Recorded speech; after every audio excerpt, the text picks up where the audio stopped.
Hello students, ये अक्टूबर 2020 NEET fees का paper है जिसको हम डिस्कस करने जा रहे हैं। ड्यूरिंग डिस्कशन हम आपको सारे कंसेप्चुअल बैकग्राउंड बताएंगे ताकि इस तरीके के जो भी क्वेश्चंस आएंगे सिमिलर उन्हें आप आसानी से बना सको। The electromagnetic wave with shortest wavelength among the following is. चार ऑप्शन जो दे रखे हैं बच्चों, अगर हम कहें ultraviolet, X-ray, gamma ray, microwave की बात करेंगे तो कंपैरिजन देखेंगे बच्चों, तो ये हमारा कॉन्सेप्ट है।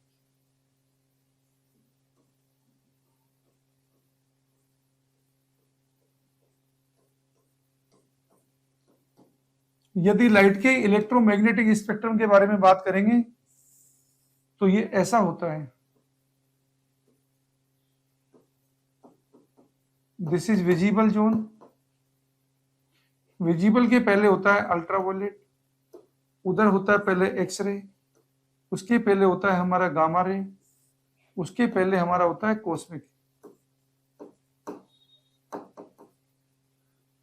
विजिबल के बाद में हम जाएंगे तो आता है बच्चों इंफ्रारेड, उसके बाद में जाते हैं बच्चों तो आता है माइक्रोवेव,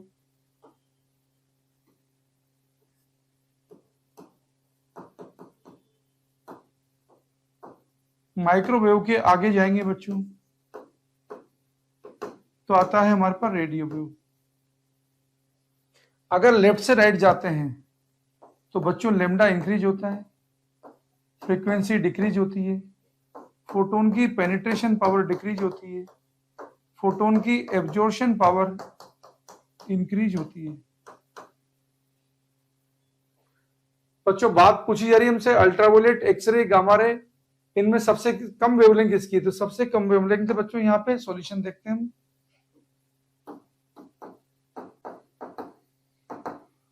गामा रे फोटोन जो है बच्चों, इसकी वेवलेंथ होती है लेस देन 0.1 एंगस्ट्रॉम। एक्सरे जो फोटोन होता है बच्चों, उसकी वेवलेंथ होती है हमारे पास 0.1 एंगस्ट्रॉम से 100 एंगस्ट्रॉम के बीच में। बच्चों अल्ट्रावायलेट की बात करेंगे बच्चों तो ये बच्चों 100 एंगस्ट्रॉम से ज्यादा वाले हैं, और बच्चों बात करेंगे माइक्रोवेव वाली तो बच्चों ये यहाँ पर 10 पावर। माइक्रोवेव की बात करेंगे बच्चों तो ये बच्चों 1 मीटर से 1 मिलीमीटर रेंज वाले होते हैं। तो यहाँ पे सबसे कम वेवलेंथ की अगर बात करेंगे बच्चों तो हमारे पास ऑप्शन होगा गामा रे। हम करेक्ट आंसर टिक करेंगे ऑप्शन सी।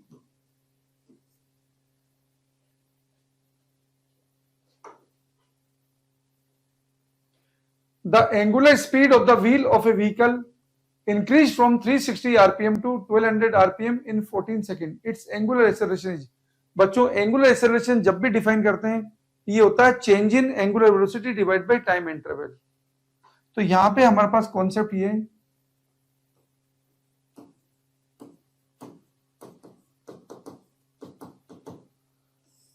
दो बातें यहां पे आपको ध्यान रखनी होती है बच्चों। एक तो एंगुलर एक्सेलरेशन की डेफिनेशन है omega final minus omega initial divide by time interval, और दूसरी बात बच्चों जब बात करेंगे रिवोल्यूशन पर मिनट की, 1 रिवोल्यूशन इक्वल होता है बच्चों 2 पाई रेडियन, 1 मिनट होता है 60 सेकेंड, तो ये हो जाएगा बच्चों रेडियन पर सेकेंड। अब हम क्वेश्चन का सॉल्यूशन देखते हैं बच्चों।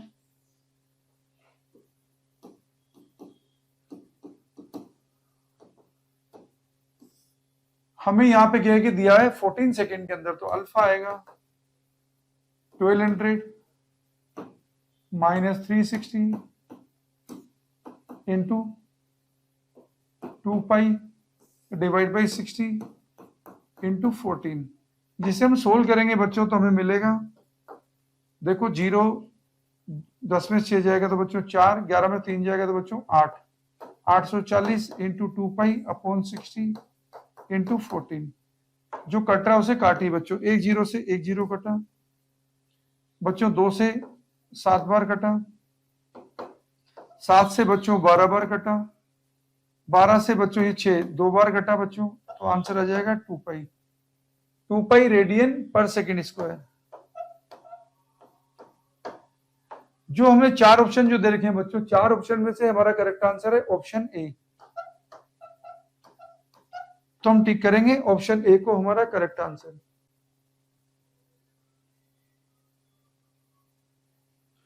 What happens to the mass number and atomic number of an element when it emits gamma radiation? बच्चों क्या है कि कॉन्सेप्ट ये कि जितनी भी न्यूक्लियर रिएक्शंस होती है सब में जेड और ए कंजर होता है बच्चों। ये हमारे क्वेश्चन सोल्व करने का कॉन्सेप्ट है। क्वेश्चन में कोई जरूरी नहीं बच्चों गामा रे की बात पूछी जा सकती है, अगर अल्फा की बात पूछी जाती तो हम अल्फा का आंसर करते। जब कोई रेडियो एक्टिव एलिमेंट से अल्फा निकलता तो एटॉमिक नंबर जो है प्रोडक्ट न्यूक्लियर का 2 कम हो जाता है बच्चों और मास नंबर 4 कम हो जाता है। अगर बच्चों क्या है कि बीटा निकलेगा, बीटा का मीनिंग है बीटा माइनस, तो बच्चों प्रोडक्ट न्यूक्लियर का एटॉमिक नंबर 1 इंक्रीज हो जाएगा, मास नंबर अनचेंज रहेगा। एनर्जी के बारे में हम बात नहीं कर रहे हैं। लेकिन बच्चों अगर यहाँ पे बीटा प्लस निकलता, बीटा प्लस कब मानते हैं जब वो लिखता बीटा प्लस, तो प्रोडक्ट न्यूक्लियर जो है उसका एटॉमिक नंबर 1 कम हो जाएगा, मास नंबर अनचेंज रहेगा और बात होगी बच्चों किसकी, गामा रे की। गामा रे के अंदर तो बच्चों केवल एनर्जी और स्टेबिलिटी का ही डिफरेंस आता है। जब क्या है कि रेडियो एक्टिव एलिमेंट के अंदर कोई भी न्यूक्लियन बच्चों हायर एनर्जी ऑर्बिट से लोअर एनर्जी ऑर्बिट ट्रांजिशन करता है तो गामा रे निकालता है। तो गामा रे के अंदर न तो बच्चों जेड चेंज होता है न ए चेंज होता है, खाली यहाँ पे एनर्जी ज्यादा है बच्चों, यहाँ एनर्जी कम है। इन दोनों को रेडियो एक्टिव आइसोमर बोलते हैं। इसकी स्टेबिलिटी कम है बच्चों, इसकी स्टेबिलिटी ज्यादा है। हम देखते हैं बच्चों क्वेश्चन का सॉल्यूशन।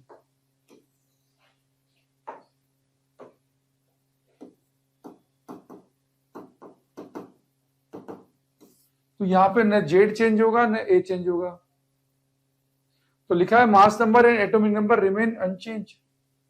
तो बच्चों यहाँ पे चारों ऑप्शन में से हमारा करेक्ट आंसर बनेगा ऑप्शन बी, इसी को हम टिक कर देंगे।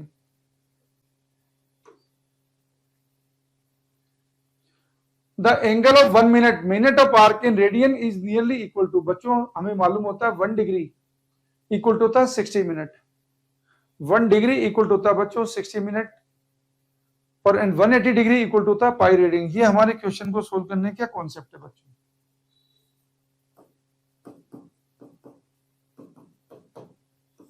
हमें याद रखना है पहले तो 1 डिग्री इक्वल टू होता है 60 मिनट। दूसरी बात हमें याद रखनी है बच्चों 180 डिग्री इक्वल टू होता है पाई रेडियन। इनसे हम जो चाहें वो हम कन्वर्ट कर देंगे। एक और बात याद रखना 360 डिग्री की जब बात करेंगे बच्चों तो ये होता है बच्चों 1 रिवोल्यूशन, जिसे हम बोलते हैं 2 पाई रेडियन। ये हमारे क्वेश्चन के सोल्व करने के कॉन्सेप्ट रहेंगे बच्चों। अब क्वेश्चन का सॉल्यूशन देखिए। क्वेश्चन के सॉल्यूशन में हमें पूछा 1 मिनट, बच्चों 1 मिनट इक्वल टू आएगा 1/60 डिग्री,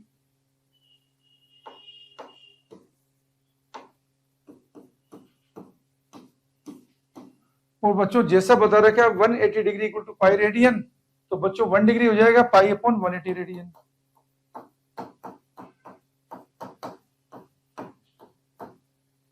तो यहाँ पे क्या है कि बच्चों से सोल्व करेंगे तो हमारा क्या है कि फाइनल आंसर मिलेगा 2.91 इंटू 10⁻⁻⁴ रेडियन। ये स्टैंडर्ड रिजल्ट होता है बच्चों, जिससे आप ध्यान रखेंगे तो आपके लिए अच्छा रहेगा। तो चारों ऑप्शन में से हमारा करेक्ट आंसर है ऑप्शन ए।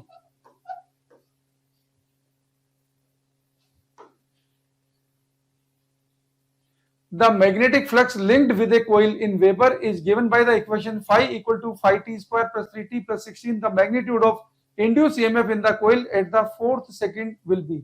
बच्चों पहली बात तो क्या है कि फेराडे का जो लॉ है उसके अकॉर्डिंग इंड्यूस ईएमएफ होता है बच्चों rate of change of magnetic flux. और दूसरी बात आपको मालूम होनी चाहिए बच्चों 4 सेकंड क्या होता है।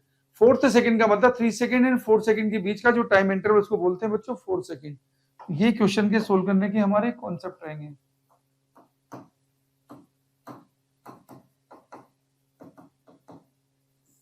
तो बच्चों पहला पॉइंट हमें याद रखना है, इंड्यूस ईएमएफ को लिखते हैं अपन D phi upon D T. खाली मैग्नीट्यूड की बात हो रही है, वरना तो अपन क्या है कि minus d phi upon D t करते हैं। माइनस साइन कौन बताता है? Lenz law. लेंज लो क्या बताता है? इंड्यूस ईएमएफ या इंड्यूस करंट की डायरेक्शन बताता है। ओके बच्चों, लेंज लो एनर्जी कंजर्वेशन पे बेस्ड होता है, याद रखना। और लेंज लो क्या कैसे बताता है? The direction of induce EMF in a circuit remains so that it opposes the cause which creates it. Okay, जिसकी वजह से बच्चों क्या है कि कोई चीज प्रोड्यूस होती है उसी को अपोज करता है। और दूसरी बात बच्चों यहाँ पे क्या है कि आपको 4th सेकंड 4th सेकंड का मतलब है 3 and 4 सेकंड के बीच का जो इंटरवल है बच्चों, उसको बोलते हैं 4 सेकंड। अब हम क्वेश्चन का सॉल्यूशन देखते हैं बच्चों।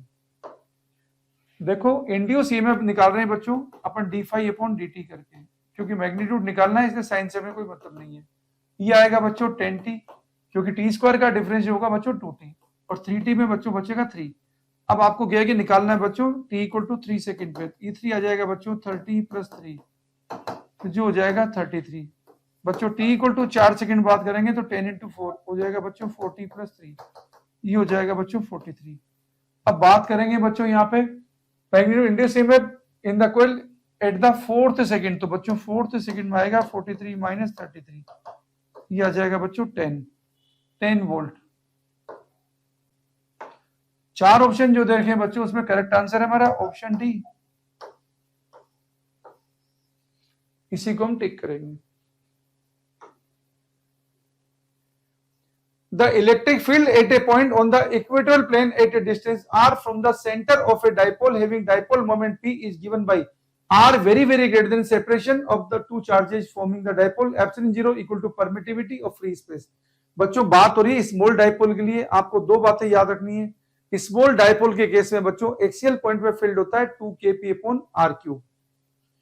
ओके बच्चों, डायरेक्शन होती है in the direction of dipole moment, और इक्वेटोरियल पॉइंट पे बच्चों फील्ड होता है kp/r³, डायरेक्शन होती है opposite to direction of dipole moment. ये बातें आपको ध्यान रखनी है बच्चों।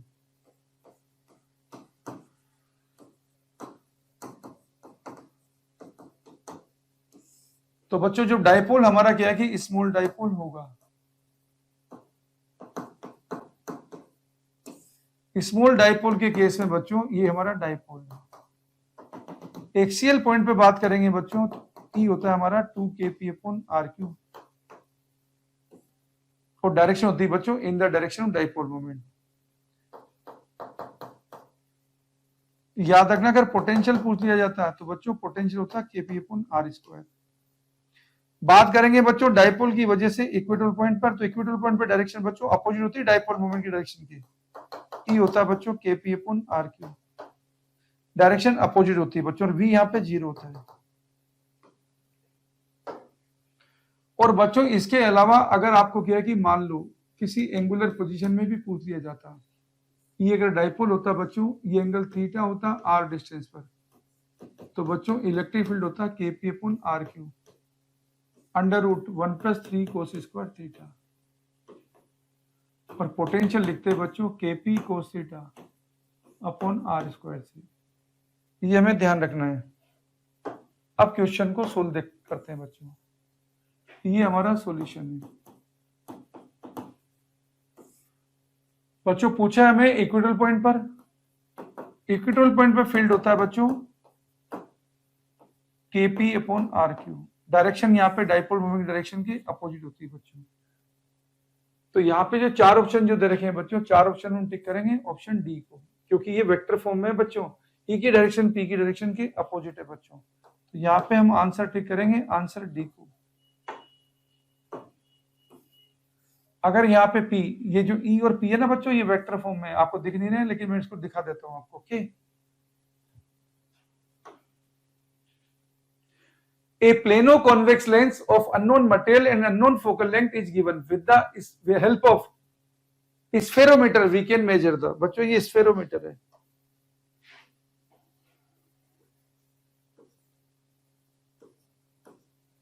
With the help of spherometer we can measure the, बच्चों स्फेरोमीटर का काम है रेडियस ऑफ कर्वेचर निकालना कर्व्ड सरफेस की, जैसे लेंस वगैरह। ये इसका डायरेक्ट थ्योरेटिकल क्वेश्चन है बच्चों।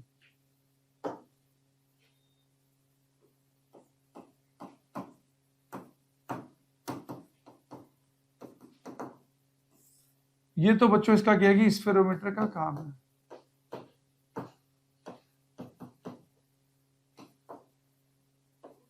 Radius of curvature,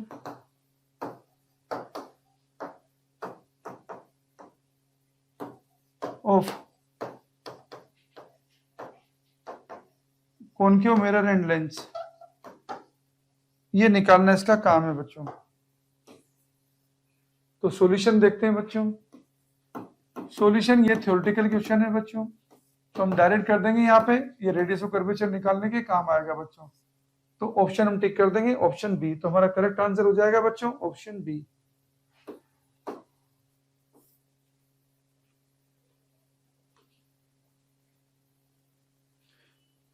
A light bulb and an inductor coil are connected to AC source through a key as shown in the figure below. The key is closed and after some time an iron rod is inserted into the interior of the inductor. The glow of the light bulb. बच्चों light bulb की क्या है कि glow का मतलब है इसमें कितनी पावर आएगी बच्चों, और सीरीज में कि बच्चों करंट कांस्टेंट होती है। अगर सर्किट में करंट डिक्रीज होती है बच्चों तो क्या है कि बल्ब की क्या है कि पावर जो है कम होगी बच्चों, तो बल्ब का ग्लो कम होगा। करंट अगर बढ़ती है तो बल्ब का ग्लो बढ़ेगा बच्चों। अब हम देखते हैं बच्चों इंडक्टर में जब आयरन रोड इंसर्ट करेंगे तो क्या होगा बच्चों, क्या है कि इंडक्टर पे होने वाला क्या है कि इंडक्टिव रिएक्टेंस जो एक्सेल होता है बच्चों एल ओमेगा। अब की कंसेप्ट देखिए बच्चों,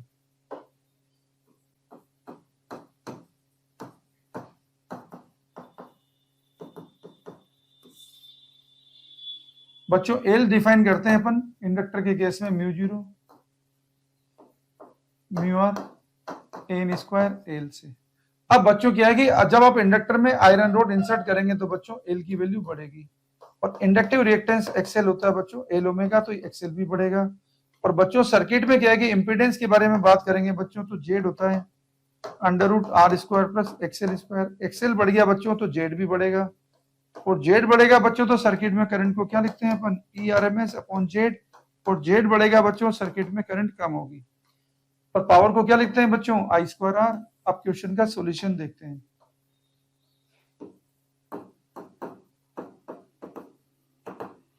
बच्चों जब आयरन रोड इंसर्ट करेंगे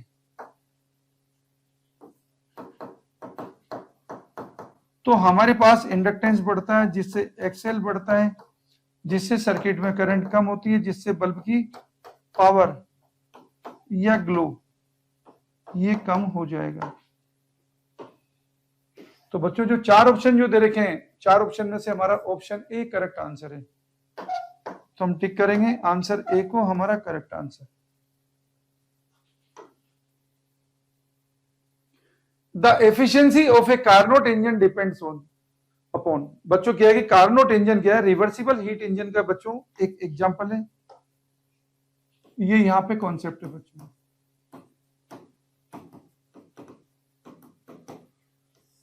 ये बच्चों हमारे पास इनफाइनाइट हीट कैपेसिटी का एक सोर्स है जिसका टेम्परेचर T1 है।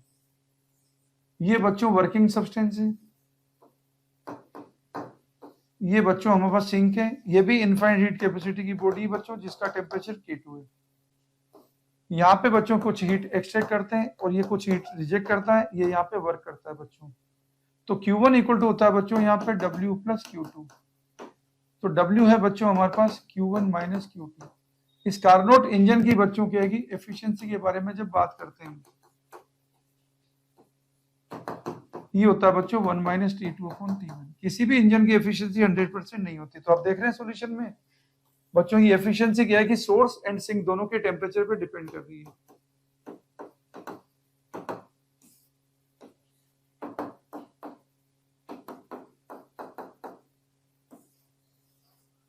तो यहाँ पे बच्चों हम ऑप्शन देखेंगे temperature of source and sink, चार ऑप्शन में से हमारा करेक्ट आंसर है बच्चों ऑप्शन बी, तो हम ऑप्शन बी को हम करेक्ट आंसर टिक कर देंगे।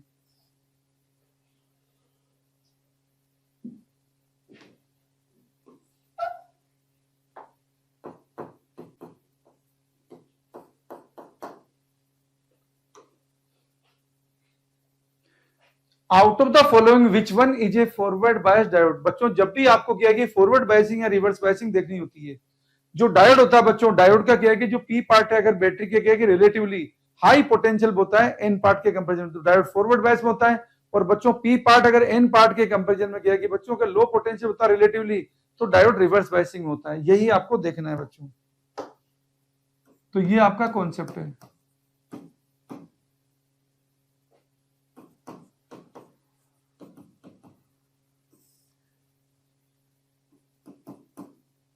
ये डायोड है, जब डायोड का बच्चों ये पी पार्ट और ये एन पार्ट ये रिलेटिवली क्या है कि हाई पोटेंशियल होगा, तो ये होगा बच्चों फॉरवर्ड बायसिंग। और बच्चों अगर पी पार्ट एन पार्ट के कंपैरिजन में बच्चों अगर ये क्या है कि नेगेटिव होगा पॉजिटिव होगा, तो डायोड होगा बच्चों रिवर्स बायसिंग में। ये हमारा की कंसेप्ट है। अब हम क्वेश्चन का सॉल्यूशन देखते हैं।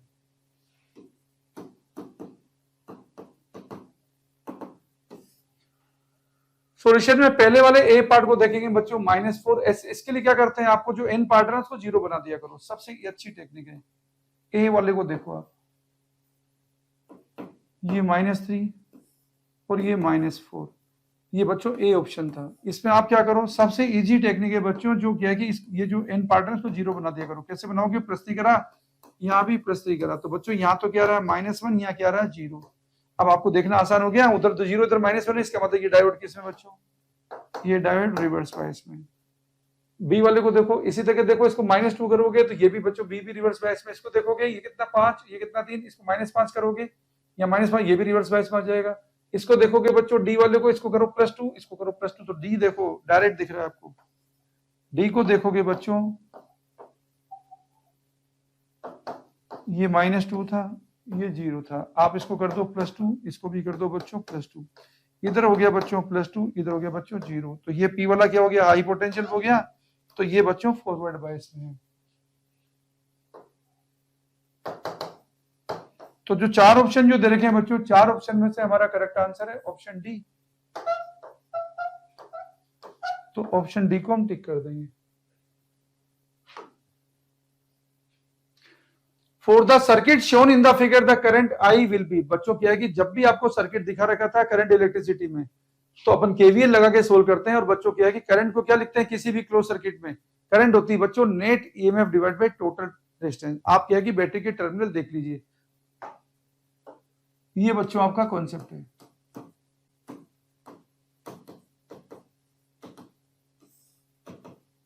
किसी भी क्लोज सर्किट में बच्चों करंट लिखेंगे net EMF divided by total resistance. और बच्चों केवीएल कैसे लगाएंगे, एक आपको थोड़ा सा सर्किट का एक आइडिया दे रहा हूं। ये बच्चों ई है, ये बच्चों आर है, ये बच्चों ए है, ये बच्चों बी है, यहाँ वोल्टेज वी है बच्चों, यहाँ वोल्टेज वीपी है, और ये अगर करंट चल रही है बच्चों, याद रखना बैटरी के केस में करंट डायरेक्शन से कोई मतलब नहीं है। बैटरी के केस में पोलरिटी से मतलब ये छोटा डंडा बच्चों नेगेटिव पोलरिटी है, बड़ा डंडा पॉजिटिव पोलरिटी है। जब आप क्या है कि छोटे डंडे से बड़े डंडे जाएंगे, लो वोल्टेज से हाई वोल्टेज जाएंगे, वोल्टेज का गेन होगा, उससे लिखेंगे प्लस से। और करंट हमेशा बच्चों हाई वोल्टेज से लो वोल्टेज जाती है, करंट डायरेक्शन जाएंगे, वोल्टेज का ड्रॉप होगा बच्चों। आई करंट आर एस से जाएगी, वोल्टेज ड्रॉप होगा बच्चों आई आर, जिसको लिखेंगे नेगेटिव से, ये वीपी। ये बच्चों लिखने का हमारा तरीका होगा। अब सॉल्यूशन हम देख सकते हैं, आपको नीट में डायरेक्ट करना है, चाहे तो आप क्या है पूरी इक्वेशन लगा सकते हैं। अगर कभी कंफ्यूज होता है तो नीट में कंफ्यूजन की कोई गुंजाइश नहीं होती। देखो ये माइनस प्लस, ये साफ दिख रहा है बच्चों, करंट इधर चलेगी, तो करंट कितनी होगी बच्चों, नेट ईएमएफ कितना हो गया 6, 2 + 4 अपन टोटल रेजिस्टेंस कितना हो गया 4 + 1 तो बच्चों 6/6 इक्वल टू करंट आ गया 1 एम्पियर। तो सर्किट में बच्चों क्या कि करंट है 1 एम्पियर। तो 4 ऑप्शन में से हमारा करेक्ट आंसर है ऑप्शन बी। 4 ऑप्शन में से हमारा करेक्ट आंसर है option b. Two coherent sources of light interfere and produce fringe pattern on a screen. For central maximum, the phase difference between the two waves will be. बच्चों जैसे YDAC experiment बात करेंगे, जहां पे क्या है कि सेंट्रल मैक्सिमम का मिलता है बच्चों, सेंट्रल मैक्सिमम स्क्रीन के अंदर उस पॉइंट पे मिलता है जहां पे क्या है कि पहुंचने वाली वेव में टोटल पाथ डिफरेंस 0 होगा या टोटल फेज डिफरेंस 0 होगा, वहां मिलेगा बच्चों सेंट्रल मैक्सिमम। सेंट्रल मैक्सिमम मतलब वहां ब्राइट फ्रिंज मिलती है। जैसे ये आपका कॉन्सेप्ट देखिए बच्चों,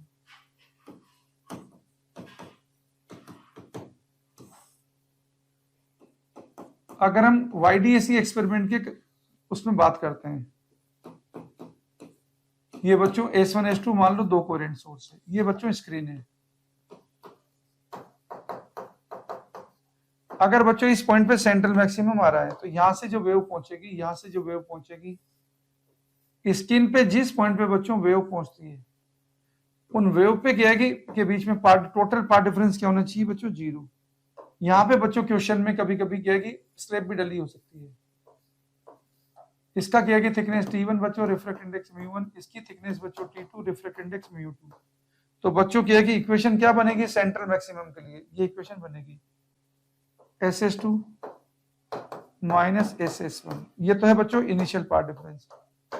μ2 minus 1 into T2 minus μ1 minus 1 into T1। ये है बच्चों optical path difference,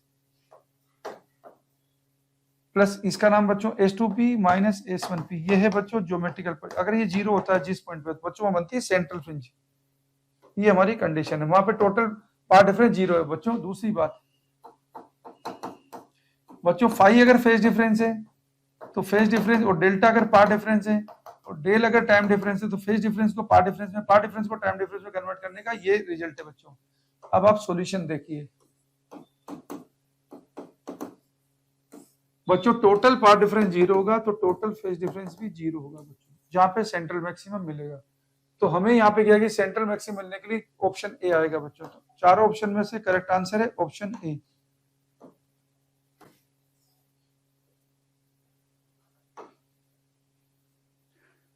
The total energy of an electron in the nth stationary orbit of the hydrogen atom can be obtained by, चार ऑप्शन जो दे रखे हैं बच्चों। एटॉमिक स्ट्रक्चर में जब आपको टोटल एनर्जी लिखनी होती है, काइनेटिक एनर्जी लिखनी होती है, पोटेंशियल लिखनी होती है, तो इन फॉर्मूले से लिखी जाती है बच्चों।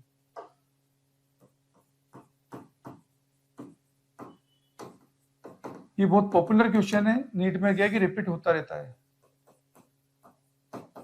बच्चों। टोटल एनर्जी का फॉर्मूला इस तरीके से होता है, -2π² Z square E4 divide by n square H square, जिसको लिखा जाता है बच्चों -13.6 Z square upon n square electron volt, जिसको लिखा जाता है -RCH Z square upon n square joule की फॉर्म में।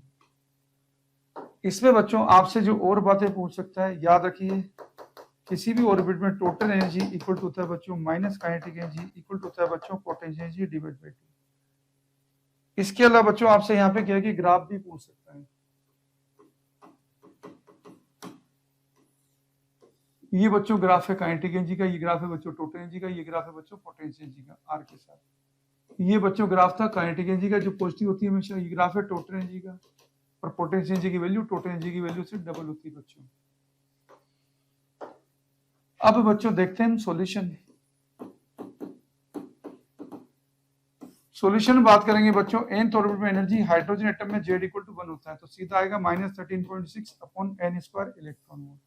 तो जो चार ऑप्शन जो दे रखे हैं बच्चों, इन चार ऑप्शन में से हमारा करेक्ट आंसर है ऑप्शन सी। ऑप्शन सी नहीं है बच्चों, ऑप्शन सी तो 1.36 है। आपको आंसर दे रखा है, इनमें कटिंग हो रही है, माइनस इसको बना देते हैं अपन, -3 में इसको कर दो -13.6, तो आंसर आएगा -13.6 upon n square electron volt. चार ऑप्शन में से ऑप्शन बी को हम टिक कर देंगे, जो है -13.6 upon n square electron volt. Identify the function which represents A periodic motion. Periodic motion उससे बोलते हैं बच्चों जिसके होने में, जिसका एक डेफिनेट पीरियड में रिपीटिशन होता है।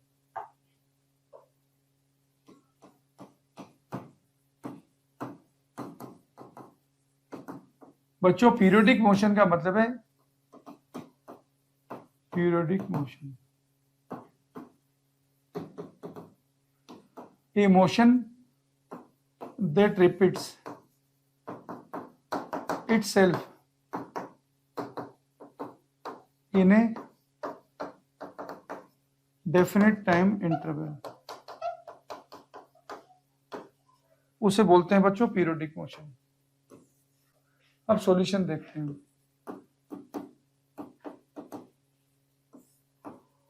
तो देखो बच्चों e की पावर ओमेगा टी, ये तो बच्चों पीरियोडिक फंक्शन नहीं है।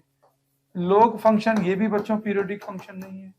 साइन और e की पावर माइनस ओमेगा टी वो भी नहीं है बच्चों। साइन ओमेगा टी ये बच्चों पीरियोडिक फंक्शन है। कोस ओमेगा टी ये भी पीरियोडिक फंक्शन है। और दो पीरियोडिक फंक्शन का सम बच्चों इसके क्या है कि टाइम पीरियड होता है 2 पाई अपॉन ओमेगा, इसका भी टाइम पीरियड वही होता है। और दो पीरियोडिक फंक्शन का सम भी बच्चों पीरियोडिक होता है। इसका मतलब यहाँ पे हमारे पास ऑप्शन बनेगा ऑप्शन सी। तो हम आंसर टिक करेंगे ऑप्शन सी को, हम करेक्ट आंसर टिक करेंगे। चार ऑप्शन में से हमारा करेक्ट आंसर है option C. The de Broglie wavelength of an electron moving with kinetic energy of 144 electron volt is nearly। बच्चों जब आप de Broglie wavelength निकालते हैं तो लेमडा का फॉर्मूला होता है बच्चों h अपॉन p। ये हमारा कॉन्सेप्ट है।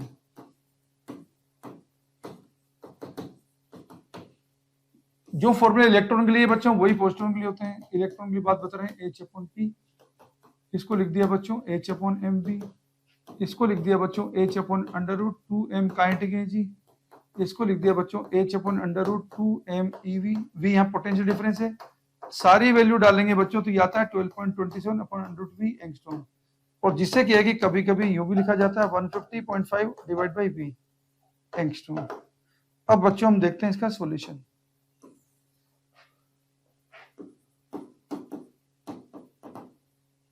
एक बात और याद रखना बच्चों, 1 नैनोमीटर इक्वल टू होता है 10 एंगस्ट्रॉम। अब बच्चों डी ब्रोगली वेवलेंथ बता रहा हूँ, लैम्डा 12.27 अपॉन √v जो आ गया 144, ये बच्चों हो गया 12.27 अपॉन 12 एंगस्ट्रॉम, जो कितना आ रहा है बच्चों, 12 से 12 कटेगा 1 एंगस्ट्रॉम के आसपास, नियरली 1 एंगस्ट्रॉम, जिसको क्या लिखेंगे बच्चों, जिसको लिख देंगे 0.1 nanometre.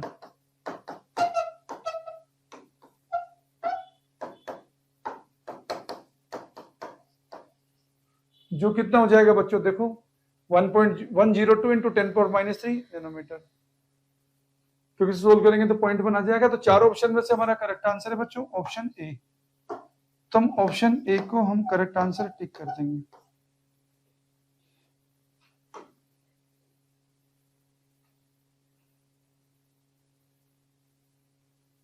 The mean free path for a gas molecule depends upon diameter d of the molecule H।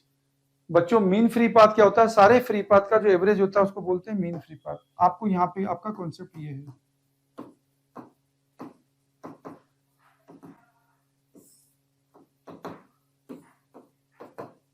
इसे लिखा जाता है बच्चों √2 पाई डी स्क्वायर एन। एन यहाँ पे नंबर डेंसिटी होती है, नंबर डेंसिटी होती है बच्चों नंबर अपॉन वॉल्यूम।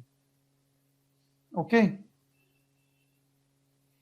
और ये याद रखना मीन फ्री पाथ टेम्परेचर के प्रोपोर्शनल होता है, प्रेशर के इनवर्सली प्रोपोर्शनल होता है। सॉल्यूशन देखते हैं बच्चों। मीन फ्री पाथ के बारे में बात कर रहे हैं बच्चों, जिसको इसने एल से लिखा है, प्रोपोर्शनल होता है बच्चों 1/d² के। तो हम लिखेंगे बच्चों एल प्रोपोर्शनल 1/d²। चार ऑप्शन में से हमारा करेक्ट आंसर है ऑप्शन ए। तो बच्चों हम टिक करेंगे यहाँ पे ऑप्शन ए को हमारा करेक्ट आंसर, यही हमारा करेक्ट आंसर है। देखिए question, A NPN transistor is connected in common emitter configuration, see figure, in which collector voltage drops across load resistance 800 ohm, connected to the collector circuit is 0.8 volt, the collector current is। चार option जो दे रखे हैं बच्चों, क्या है कि question के अंदर जब भी आपके पास क्या है कि वोल्टेज ड्रॉप हो किसी रेजिस्टेंस पे, तो सीधा V = IR हम इक्वेशन लगा सकते हैं। यही हमारा क्या है कि सिंपल रूल होता है। तो कॉन्सेप्ट ये है बच्चों, यहाँ पे कॉमन एमिटर सर्किट दे रखा है, कॉमन एमिटर सर्किट से रिलेटेड कुछ और बातें मैं आपको बता रहा हूं जो आपके क्या है कि न्यूमेरिकल में यूजफुल रहेंगी। ये कॉन्सेप्ट है बच्चों, कॉमन एमिटर से जुड़ी हुई मैं आपको क्या है कि बातें बता रहा हूं। देखो, जब बात करेंगे अपन कॉमन एमिटर सर्किट की, यहां पे करंट एम्प्लीफिकेशन फैक्टर होता है बीटा, जिसको लिखा जाता है ΔIC/ΔIB। और जो बात होती है कॉमन बेस वाले सर्किट की, वहां पे करंट एम्प्लीफिकेशन फैक्टर होता है अल्फा, जिसको हम क्या लिखते हैं, कॉमन बेस वाला सर्किट है, कॉमन बेस है, यहाँ पे बेस कॉमन है बच्चों, तो बेस कॉमन होगा तो यहाँ पे अल्फा को क्या लिखेंगे, ΔIC/ΔI। बच्चों याद रखिए, यहाँ पे अल्फा की वैल्यू <1 होती है, बीटा की वैल्यू >1 होती है। ओके, इन दोनों में आपस में रिलेशन क्या है कि आपको पूछा जा सकता है, रिलेशन होता है बीटा = α/1 - अल्फा, या बच्चों अल्फा होता है β/1 + beta.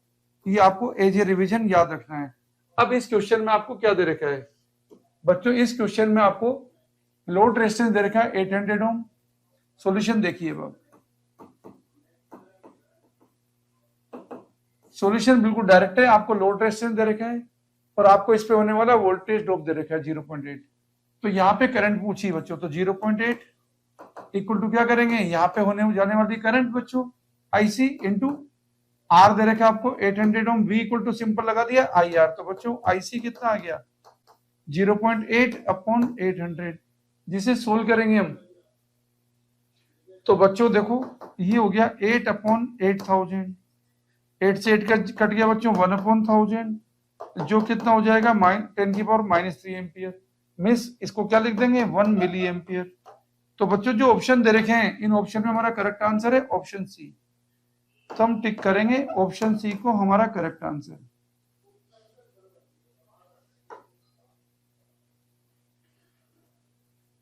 A person sitting in the ground floor of a building notices through the window of height 1.5 meter a ball dropped from the roof of the building crosses the window in 0.1 second.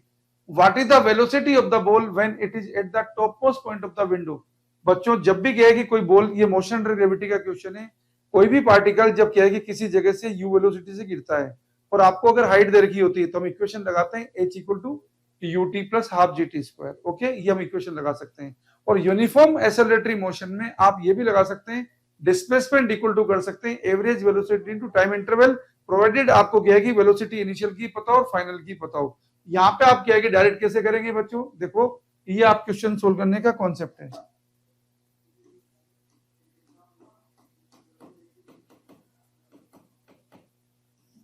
देखो बच्चों ये जब कोई particle, ये आपको window दे रखी है, मान लीजिए ये विंडो है जिसकी आपको क्या है हाइट दे रखी है बच्चों 1.5 मीटर। यहाँ पे अगर कोई पार्टिकल u वेलोसिटी से गिरता है और कितना टाइम लेता है बच्चों 0.1 सेकेंड टाइम लेता है। मान लो ये टाइम बच्चों t टाइम है,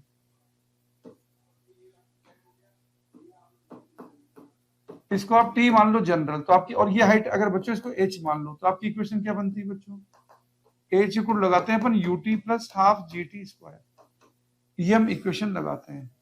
अब सॉल्यूशन देख सकते हैं हम,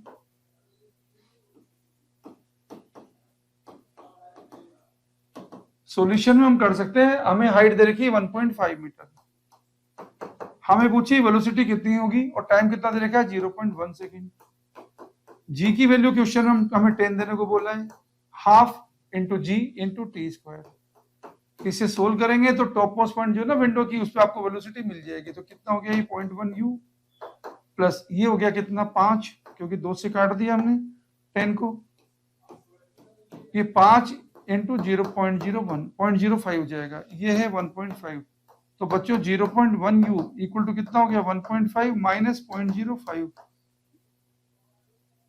अब बच्चों अगर हम कहें कि 0.1 हटाएंगे तो देखो u कितना मिल गया, u आपको मिल गया 15 माइनस ये मिल गया 0.5, तो कितना हो जाएगा बच्चों 14.5 मीटर पर सेकेंड। तो जो 4 ऑप्शन जो दे रखे हैं बच्चों, इन 4 ऑप्शन में अगर आप देखने की कोशिश करेंगे तो ऑप्शन बी हमारा करेक्ट आंसर है, तो हम टिक करेंगे ऑप्शन बी को हमारा correct answer.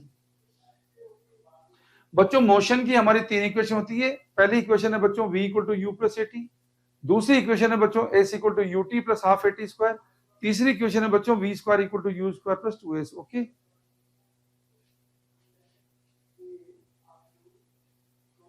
the magnetic field in a plane electromagnetic wave is given by by equal to 2 into 10 power minus 7 sin pi into 10 power 3x plus 3 pi into 10 power 11 t Tesla. Calculate the wavelength.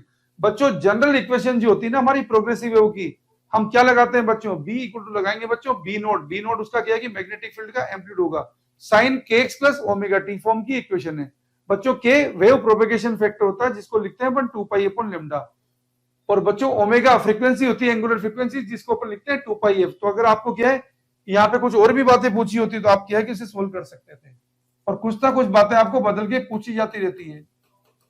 तो देखो बच्चों पहले तो क्या है कि general equation देखो, general equation ये है dy इक्वल लगाएंगे बच्चों b नोट, इक्वेशन को जनरल इक्वेशन से कंपेयर करके आपको बता रहा हूं sin kx plus omega T.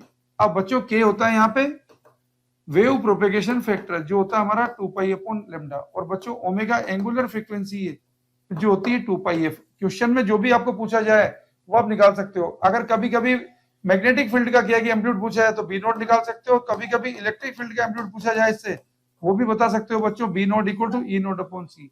ये आपके पास इक्वेशन है बच्चों। अब हम देखते हैं बच्चों इसका सॉल्यूशन, जस्ट कंपेयर करना है आपको सॉल्यूशन में, ये सॉल्यूशन है।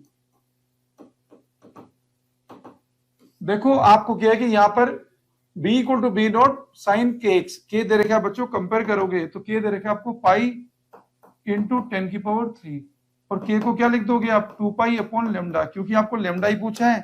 तो बच्चों लेमडा कितना आ जाएगा, लेमडा आ जाएगा वो 2 पाई अपॉन पाई इंटू 10 की power 3।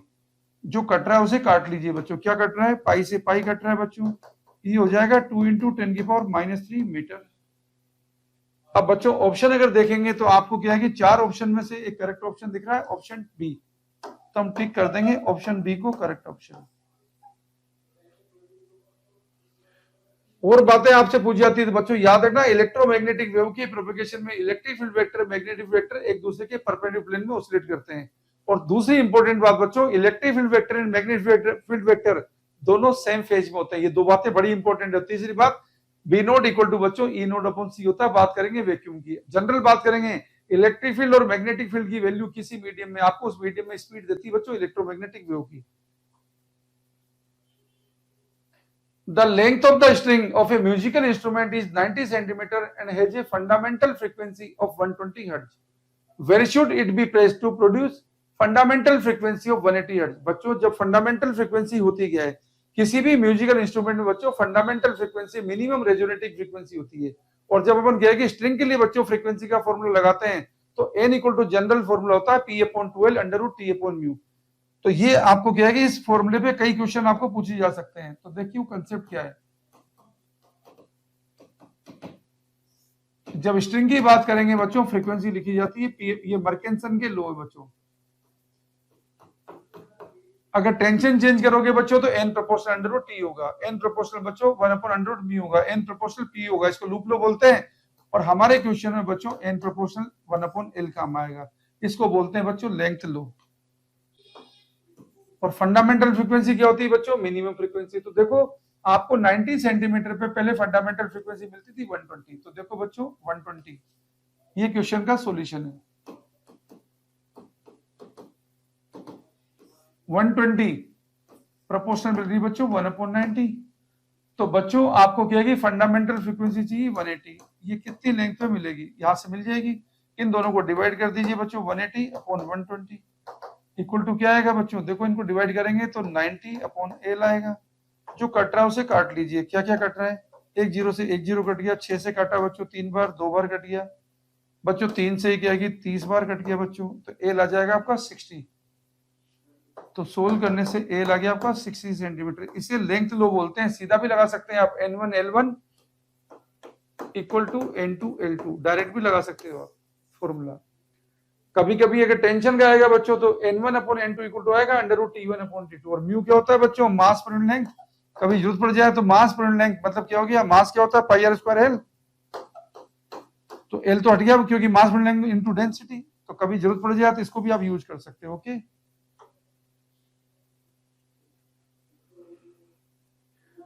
the acceleration of an electron due to the mutual attraction between the electron and a proton when they are 1.6 angstrom apart each। Electron का क्या है कि मास दे रखा है 9 इंटू 10 की पावर -31 केजी, इलेक्ट्रॉन का electronic charge दे रखा है 1.6 इंटू 10 पावर -19 कूलम। बच्चों जब भी दो चार्ज पार्टिकल होते हैं उनके बीच में आपको क्या है कि अगर फोर्स निकालना होता है बच्चों, फोर्स क्या होता है k q1 q2 upon r square. और बच्चों एक्सेलरेशन क्या होता है, फोर्स अपॉन मास। बात होती है इलेक्ट्रॉन प्रोटॉन के बीच में। तो देखो ये आपका कॉन्सेप्ट है।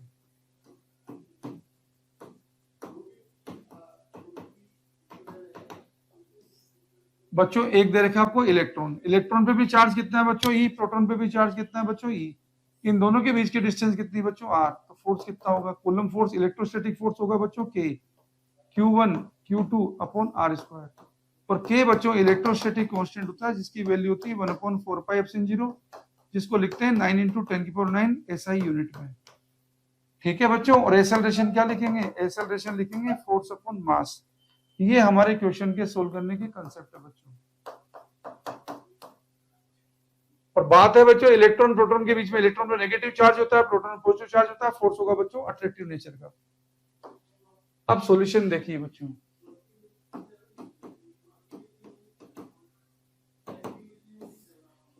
देखो बच्चों एक्सेलरेशन पूछा है, एक्सेलरेशन होगा फोर्स अपॉन मास। एक्सेलरेशन पूछा है इलेक्ट्रॉन का, तो फोर्स कितना हो गया बच्चों 9 इंटू 10 की पावर 9 इंटू ई ई की वैल्यू बच्चों 1.6 इंटू 10 की पावर माइनस 19 इंटू 1.6 इंटू 10 की power minus 19 divide by R square. Distance कितनी दे रखी है बच्चों 1.6 एंगस्ट्रॉम। एक एंगस्ट्रॉम होता है बच्चों 10 की पावर माइनस 10 मीटर, तो 1.6 इंटू 10 की पावर माइनस 10। और मास से भी डिवाइड करेंगे बच्चों, क्योंकि एक्सेलरेशन इलेक्ट्रॉन का पूछा है, तो 9.1 इंटू 10 की पावर माइनस 31 से फिर से डिवाइड करेंगे। अब बच्चों जो कट रहा है उसे काट लीजिए। देखो क्या क्या कट गया, 1.6 से 1.6 कट गया, इस 1.6 से 1.6 कट गया।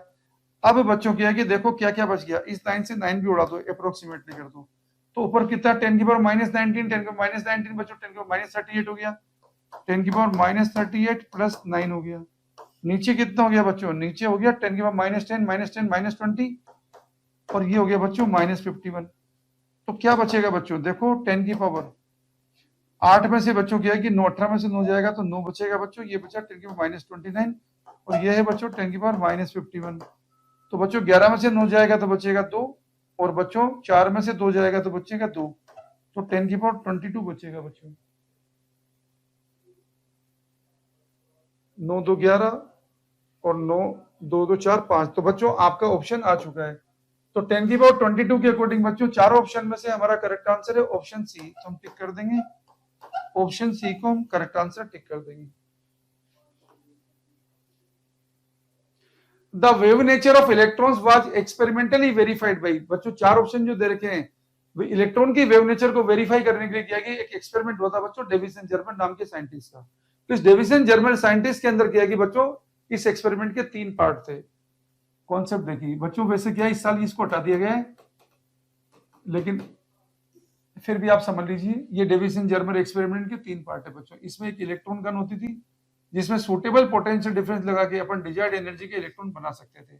और ये बच्चों क्या है कि यहाँ पे निकल क्रिस्टल पे इंसिडेंट होती थी जिसका काम होता था to diffract the incident electron beam. और यहाँ पे बच्चों एक आयनाइजेशन चेंबर होता था जो इंटेंसिटी निकालने के काम होता था। और बच्चों यहाँ पर ये एंगल ऑफ डिफ्रेक्शन था। और यहाँ पे क्या है कि लेकिन ये इक्वेशन आपको पूछ जा सकती है बच्चों, d sine theta equal to l lambda, ये ब्रेग नाम के साइंटिस्ट की इक्वेशन है बच्चों। और एक और इक्वेशन होती थी 2d sin phi equal to l lambda, जो फाई क्या होता था बच्चों, टेंजेंट एंगल होता था, उसकी अभी बात करना जरूरी नहीं है। तो ये कॉन्सेप्ट है बच्चों। सॉल्यूशन देखिए, यहाँ पे क्या है कि सॉल्यूशन में हमें रिजल्ट मिला था 54 वोल्ट से, क्या है कि जो इलेक्ट्रॉन एक्सेलरेट हुआ था और 50 डिग्री डिफ्रेक्शन एंगल पे मैक्सिमम इंटेंसिटी मिली थी। ये बच्चों क्या है कि इंटेंसिटी का ग्राफ था, वहां पर 50 डिग्री डिफ्रेक्शन एंगल पर मैक्सिमम इंटेंसिटी मिली थी। तो चारों ऑप्शन में से हमारा करेक्ट आंसर है ऑप्शन डी। थ्योरेटिकल क्वेश्चन है बच्चों, तो आंसर डी को हम करेक्ट आंसर टिक कर देंगे।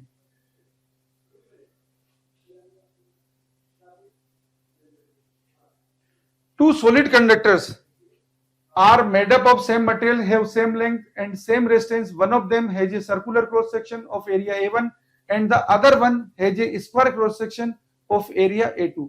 The ratio A1 upon A2 is, बच्चों जब बात हो रही है यहाँ पे रेजिस्टेंस की, आपको क्या दे रखा है, मटेरियल सेम है, इसका मीनिंग रेजिस्टिविटी सेम होगी बच्चों। रेजिस्टेंस का लेंथ और क्रॉस सेक्शन एरिया के साथ रिलेशन अगर आपने रेजिस्टेंस चैप्टर पढ़ा होगा तो बच्चों रिलेशन होता है R equal to rho L upon A. तो इस रिलेशन से हम क्वेश्चन को हम सोल्व कर सकते हैं।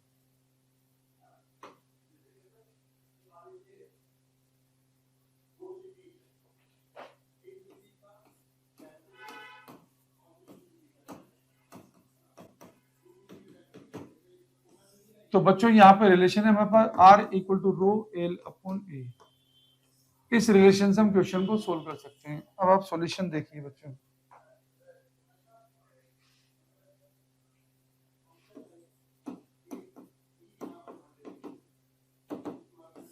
आपको यहाँ पे क्या दे रखा है बच्चों, मटेरियल सेम है, रेजिस्टिविटी सेम है, लेंथ सेम है बच्चों, रेजिस्टेंस सेम है। तो बच्चों R equal to rho L upon A लगाओगे बच्चों। आप देखो रेजिस्टेंस सेम है बच्चों, मटेरियल सेम है, लेंथ सेम है, तो क्रॉस सेक्शन एरिया को सेम ही होना पड़ेगा।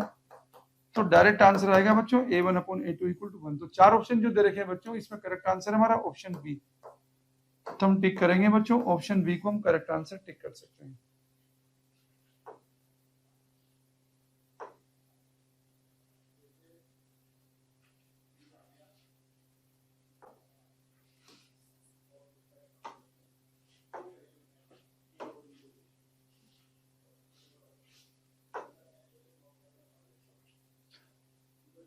For the circuit given below, the Kirchhoff loop law for the loop BCDEB is given by the equation.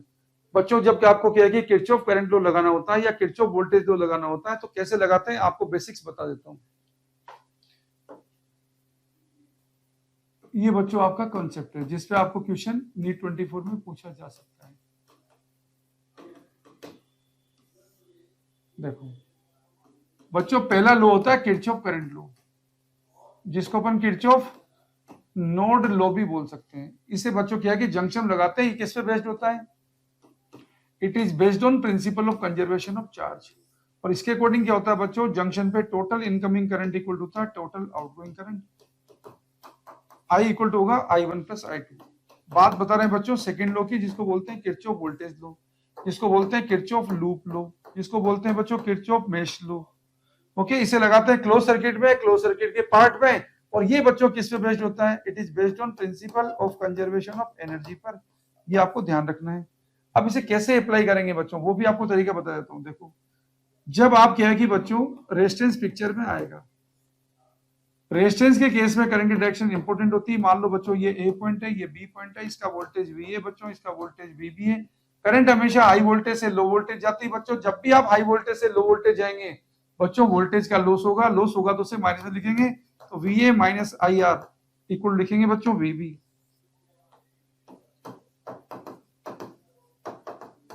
आप इक्वेशन को उधर से उधर आएंगे, अगर low voltage high voltage, voltage का गेन होगा बच्चों, उसको प्लस में लिखेंगे। अब ये तो बात हुई बच्चों रेजिस्टेंस के केस में। अगर बैटरी होगी बच्चों, बैटरी के केस में करंट डायरेक्शन से कोई मतलब नहीं बच्चों। ये बैटरी का ईएमएफ है। छोटा डंडा क्या है कि लो वोल्टेज का होता है, बड़ा डंडा हाई वोल्टेज का होता है। करंट डायरेक्शन से कोई मतलब नहीं बच्चों। अगर इधर लेफ्ट से राइट जा रहे हैं, लो वोल्टेज से हाई वोल्टेज जा रहे हैं, तो वोल्टेज का गेन होगा बच्चों। तो VA plus E equal to हो जाएगा वीबी। और एक कैपेसिटर हो रहा था बच्चों इसके अंदर। अगर सर्किट में आपको कैपेसिटर मिला तो याद रखिए बच्चों, ये प्लस वाला हाई वोल्टेज और माइनस वाला लो वोल्टेज। अगर चार्ज कितना है क्यू, ये पॉइंट ए बच्चों, ये पॉइंट बी है। यहाँ डायरेक्शन से कोई मतलब नहीं करंट डायरेक्शन से, तो V A minus Q upon C equal to कर देंगे बच्चों वी बी। ये हमारे पास क्या है कि इक्वेशन होंगी, क्लोज सर्किट में सिग्मा भी 0 कर देंगे। अब देखिए बच्चों, अगर आप कहेंगे यहाँ पे किरचॉफ लूप लो लगाना आपको कहाँ पे, BCDEB में, इस वाले सर्किट में, तो बच्चों आप कहेंगे करंट की डायरेक्शन में जा रहे हैं, तो बच्चों क्या लगाएंगे, तो minus I2 into R2 minus E2 plus E1। Current direction के अपोजिट जा रहे हैं तो आएगा बच्चों plus I1 R1। Close circuit complete हो गया, इक्वल टू 0। अब आप देख सकते हैं बच्चों I2 R2 प्लस E2, ये E1 नहीं है बच्चों, ये E3 है। इसको E3 लिख दो। तो क्या मिला बच्चों, अगर साइन चेंज कर दूंगा I2 R2 plus E2 minus E3 minus, ये भी बच्चों I3 है, ये भी बच्चों I3 है हमारे पास, I3 into R1 equal to 0।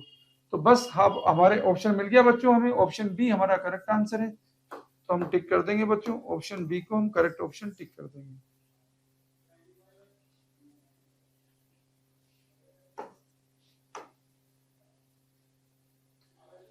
Three stars A, B, C have surface temperatures TA, TB, TC respectively. Star A appears bluish, star B appears reddish and star C yellowish.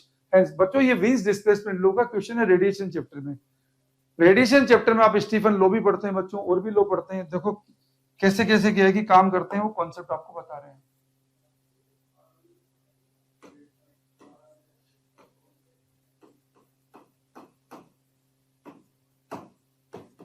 जब भी आपको temperature निकालना होगा, compare करना होगा बच्चों, ये wins displacement लो होता है बच्चों, जिसके अकॉर्डिंग अपन लिखते हैं wavelength corresponding to maximum energy emission is inversely proportional to temperature. तो जिसका टेम्परेचर ज्यादा होगा बच्चों, उसकी क्या है कि वेवलेंथ कम होगी। ये पहला फंडा है बच्चों। अगर आपको स्टीफन लो के बारे में बात पूछ ली जाए तो याद रखना बच्चों, एनर्जी जो होती है वहां पे प्रोपोर्शनल होती है टेम्परेचर की बहुत होती है। और विंस के अंदर बच्चों क्या है कि एक विंस के अकॉर्डिंग बच्चों ये मैक्सिमम एनर्जी आती है, मैक्सिमम एनर्जी प्रोपोर्शनल होती है टेम्परेचर की बात। कई बच्चे गलती कर देते हैं। विंस के केस में बच्चों क्या है कि जो डायग्राम था ना वो ऐसा होता है, ये डायग्राम अगर अपन बोलेंगे स्पेक्ट्रल एमिसिव पावर का डायग्राम बना रहे हैं बच्चों लेमडा के साथ, तो ये डायग्राम कुछ इस तरीके का आता है।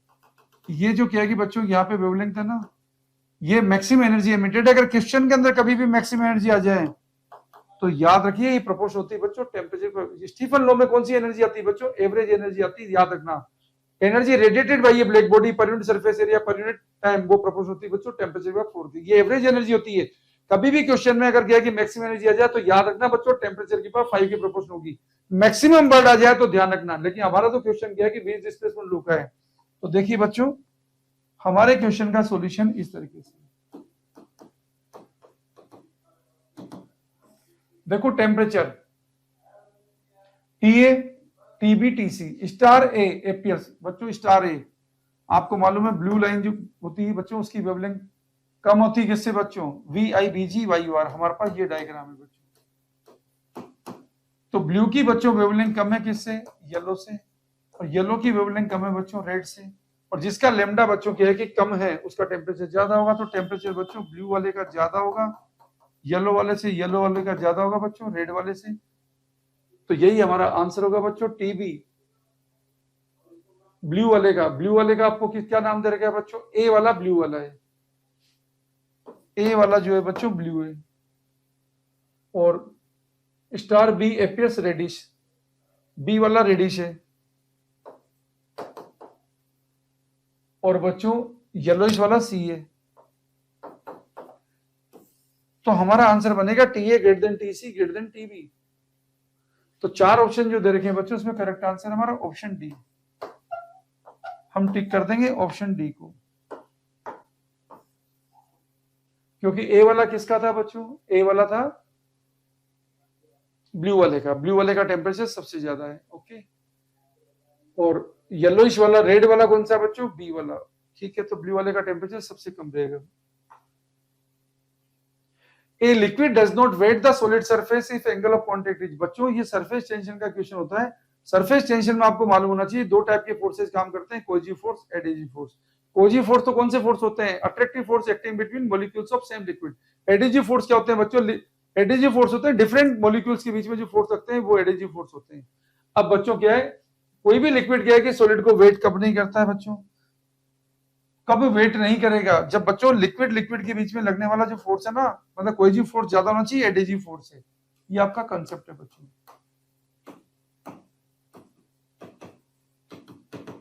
कुछ बातें आपको ध्यान रखनी है। जब बच्चों कोहेसिव फोर्स ज्यादा होता है एडहेसिव फोर्स से, तो लिक्विड सॉलिड को गीला नहीं करता है। और जो लिक्विड बच्चों क्या है कि सॉलिड को गीला नहीं करते हैं, याद रखना उनका एंगल ऑफ कांटेक्ट बच्चों 90 डिग्री से ज्यादा होता है। तीसरी बात याद रखनी बच्चों, जिनका एंगल ऑफ कांटेक्ट 90 डिग्री से ज्यादा होता है बच्चों, वो क्या है कि जब आप कैपिलरी एक्सपेरिमेंट पढ़ेंगे बच्चों उसमें कॉन्वेक्स मेनिस्कस बनाते हैं वो। और ऐसे लिक्विड क्या है कि कैपिलरी ट्यूब के अंदर क्या है कि बच्चों गिरते हैं, कैपिलरी डिप्रेशन दिखाते हैं। ये आपको ध्यान रखनी कुछ बातें। अब बात करते हैं बच्चों सॉल्यूशन की।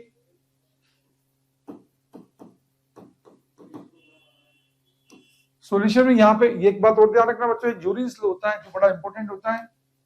कैपिलरी एक्सपेरिमेंट एच प्रोपोर्शनल क्या होता है बच्चों? 1/r, जिसको ध्यान रखना। अब यहाँ पे बच्चों एंगल ऑफ कांटेक्ट क्या है कि यहाँ पर जो गीला नहीं करेगा बच्चों ग्रेटर देन 90 डिग्री होगा। तो यहाँ पे 4 ऑप्शन में से हमारा करेक्ट आंसर है ऑप्शन सी। होता क्या एंगल ऑफ कांटेक्ट बच्चों? देखो ये मान लो बच्चों हमने क्या कि एक डायग्राम बनाया है मरकरी ग्लास का। बच्चों लिक्विड और सॉलिड के कांटेक्ट पॉइंट से, लिक्विड एंड सॉलिड के कांटेक्ट पॉइंट से लिक्विड की सरफेस पे एक टेंजेंट ड्रॉ करेंगे बच्चों। लिक्विड सॉलिड के कांटेक्ट पॉइंट से सॉलिड की सरफेस पे लिक्विड के अंदर एक टेंजेंट ड्रॉ करेंगे। इन दो टेंजेंट के बीच का जो एंगल होता है बच्चों इसको बोलते हैं एंगल ऑफ कांटेक्ट। ओके, जो यहाँ पे 90 डिग्री ज्यादा है। तो जिनमें 90 डिग्री ज्यादा होता है बच्चों वो लिक्विड सॉलिड को गीला नहीं करते हैं। ओके, तो 4 ऑप्शन में से हमारा करेक्ट आंसर है बच्चों ऑप्शन सी।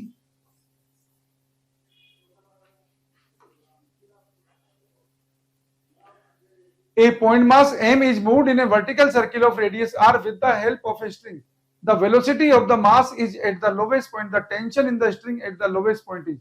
बच्चों यहाँ पे क्या है कि आपको दे रखा है पॉइंट मास मूव किया जा रहा है वर्टिकल सर्कल में रेडियस आर के with the help of string. The velocity of the mass m is at the lowest point. The tension in the string eight the lowest point is. बच्चों यहाँ पे क्या है कि एक चीज मिसिंग है जो मैं आपको बताता हूँ। Point mass m is moved in a vertical circle of radius r with the help of a string, the velocity of mass at the lowest point. बच्चों ये आपको दे रखी है √7g r। अब हम क्वेश्चन को सोल्व करते हैं। बच्चों देखो ये ऐसा फॉर्मूला होता है, अगर लोवेस्ट पॉइंट पे बात करेंगे बच्चों, ये आपका कॉन्सेप्ट है।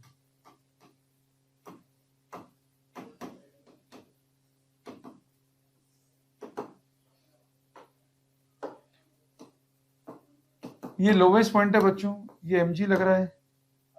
ये लोवेस्ट पॉइंट पे वेलोसिटी जो आपको कितनी दे रखी है, मैंने आपको कितनी बता दी, √7g r। r यहाँ पे रेडियस है, तो पता है इक्वेशन हमारी क्या काम करेगी, TL minus mg equal to हो जाएगा mu²/r। और हम क्वेश्चन को अब आराम से सोल्व कर सकते हैं।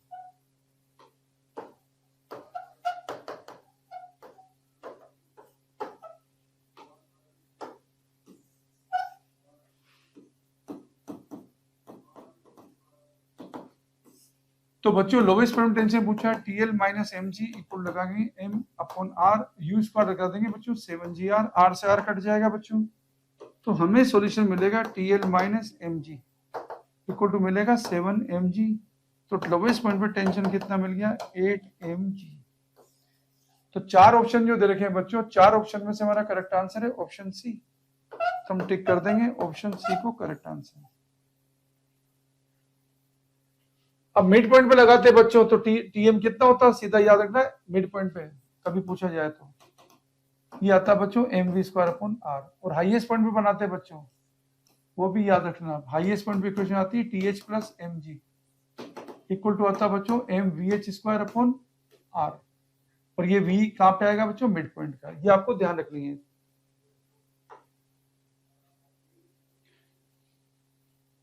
An object is placed on the principal axis of a concave mirror at a distance of 1.5 f. F is the focal length. The image will be at. बच्चों क्या है कि यहाँ पे आपको क्या है कि मिरर फॉर्मूला लगाना है 1/u plus 1/v equal to 1/f।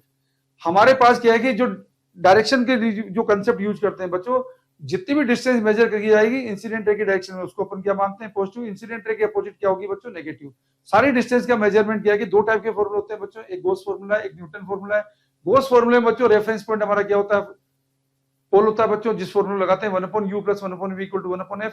और जो बच्चों किया कि न्यूटन फॉर्मूला उसमें रेफरेंस पॉइंट बच्चों किया कि फोकस पॉइंट होता है, जिसमें f क्या लगाते हैं, √x1 x2। ओके, मैग्निफिकेशन क्या होता है बच्चों, उसमें -f/x1। x1 x2 क्या होती है बच्चों, फोकस पॉइंट से क्या कि ऑब्जेक्ट इमेज की डिस्टेंस होती है बच्चों।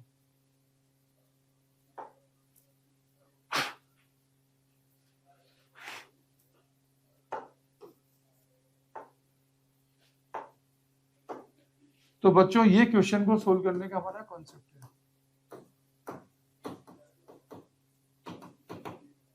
ये हमारा मिरर फॉर्मूला है 1/u plus 1/v equal to 1/f। और बात की जा रही है बच्चों कॉनकेव मिरर की। ऑब्जेक्ट को हमने रखा है 1.5f पर।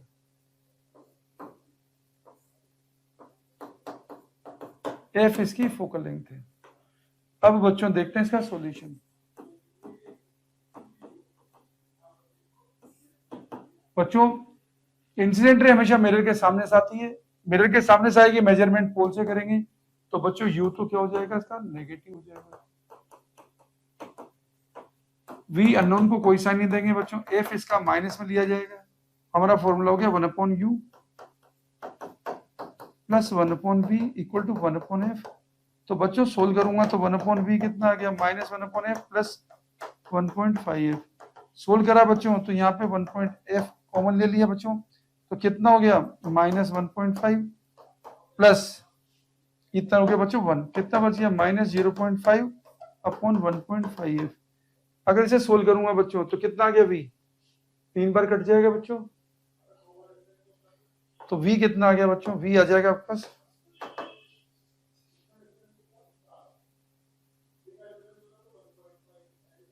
v आ गया बच्चों आपको -3f। तो बच्चों अब आपको केवल ऑप्शन ढूंढना है। ऑप्शन क्या मिलेगा आपको, ऑप्शन ए आपका करेक्ट आंसर है।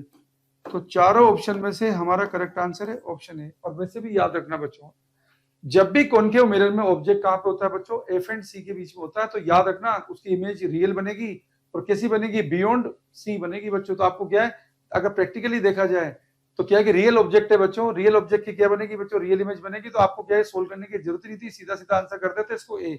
ओके, ये हमारे क्वेश्चन का आंसर है। If the critical angle for total internal reflection from a medium to vacuum is 45 degree, then velocity of light in the medium is। बच्चों जब भी क्रिटिकल एंगल डिफाइन किया जाता है, कब डिफाइन करते हैं, जब लाइट हमारी डेंसर मीडियम से रेयर मीडियम में जाती है, angle of incidence critical angle के ऊपर होता है, तो एंगल ऑफ रिफ्लेक्शन बच्चों 90 डिग्री हो जाता है। ये क्वेश्चन के सोल्व करने का हमारा कॉन्सेप्ट है।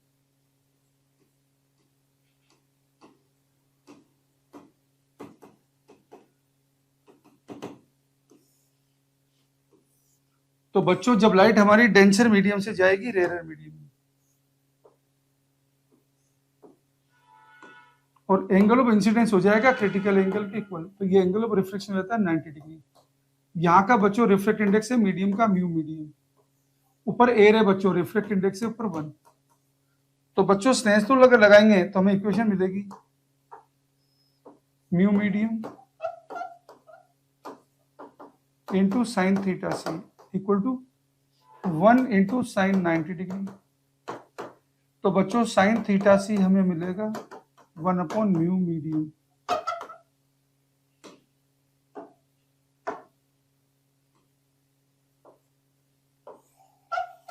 ये तो बच्चों पहला कॉन्सेप्ट है। और दूसरा कॉन्सेप्ट है बच्चों, जब भी क्या है कि म्यू को लिखा जाता है, इसको लिखा जाता है बच्चों इलेक्ट्रोमैग्नेटिक वेव की vacuum velocity divide by electromagnetic wave की मीडियम वेलोसिटी। अब क्वेश्चन सोल्व करने का कॉन्सेप्ट देखिए, क्वेश्चन सोल्व करने का अब बच्चों सॉल्यूशन देखती हूँ।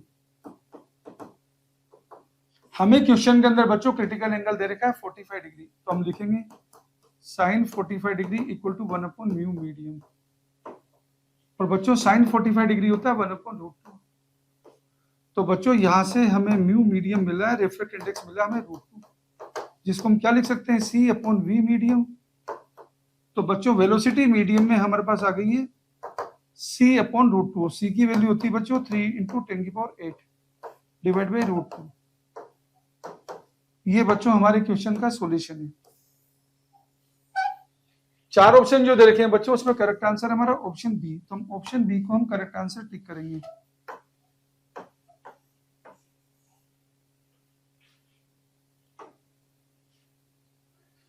An ideal gas equation can be written as P equal to rho RT upon M0. An ideal gas equation can be written as P equal to rho RT upon M0, where rho and M0 are respectively। बच्चों ideal gas equation लिखते हैं N मोल gas के लिए, PV equal to nRT। ये question solve करने का हमारा concept है बच्चों।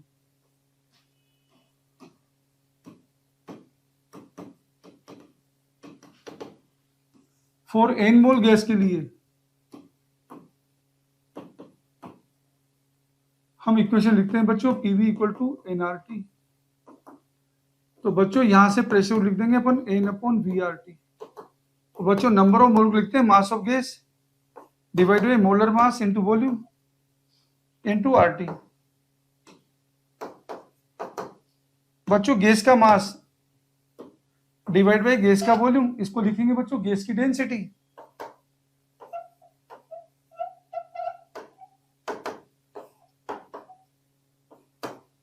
अब बच्चों जो इक्वेशन दे रखी है, अब हम सॉल्यूशन देख सकते हैं।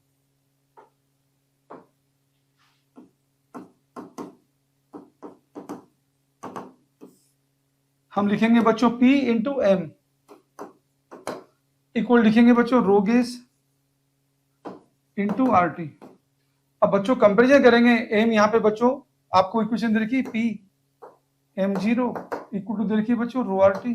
तो देखिए बच्चों रो तो क्या है, गैस की डेंसिटी, और बच्चों m क्या है यहाँ पर M0 जो मोलर मास था।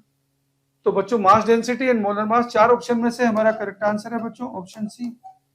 तो हम ऑप्शन सी को करेक्ट आंसर टिक कर देंगे। The variation of electrostatic potential with radial distance r from the center of a positively charged metallic thin shell of radius r is given by the graph। बच्चों जब अपन बात करते हैं metallic shell की जो charge है बच्चों, तो चार्ज मेटालिक शेल के अंदर इलेक्ट्रिक फील्ड जीरो होता है बच्चों, क्योंकि अंदर तो कोई चार्ज होता नहीं है। और बच्चों बाकी क्या है कि इसके कॉन्सेप्ट इस तरीके से है।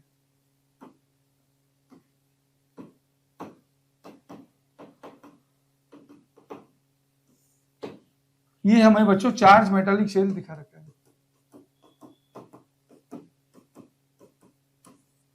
जिसकी रेडियस आर है। बच्चों सेंटर से क्या है कि बाहर अगर पॉइंट होता है बच्चों तो पोटेंशियल होता है k q upon small are, और इलेक्ट्रिक फील्ड की भी अगर बात हो जाए बच्चों तो ये होती है k q upon r square. Surface पे बात करेंगे बच्चों तो पोटेंशियल क्या है कि के क्यू अपॉन आर होता है बच्चों, और इलेक्ट्रिक फील्ड मैक्सिमम वैल्यू पे होता है, ये होता है बच्चों के क्यू अपॉन आर स्क्वायर। और अंदर के पॉइंट पर बच्चों पोटेंशियल की बात करेंगे, पोटेंशियल बच्चों उतना ही होता है जितना सरफेस पे होता है, क्योंकि अंदर इलेक्ट्रिक फील्ड 0 होता है बच्चों। अब हम हमारे क्वेश्चन पे आते हैं बच्चों।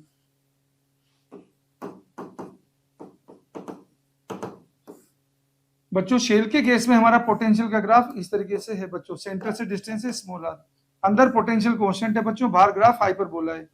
सरफेस पे पोटेंशियल है बच्चों के क्यू अपॉन आर, बाहर पोटेंशियल हाइपरबोलिक फॉर्म में चेंज हो रहा है बच्चों, ये आर इक्वल टू आर है, सरफेस का पॉइंट है। तो बच्चों जो चार ऑप्शन जो दिखा रखे हैं इनमें से करेक्ट आंसर है हमारा ऑप्शन डी। तो बच्चों ऑप्शन डी को हम करेक्ट आंसर टिक कर देंगे। Which of the following gate is called universal gate. Universal gate का मतलब होता है बच्चों जिससे क्या है कि सारे गेट बनाए जा सकते हैं। तो बच्चों जनरल बात है, याद रखिए नैंड गेट एक यूनिवर्सल गेट है। कैसे बच्चों, कॉन्सेप्ट देखिए।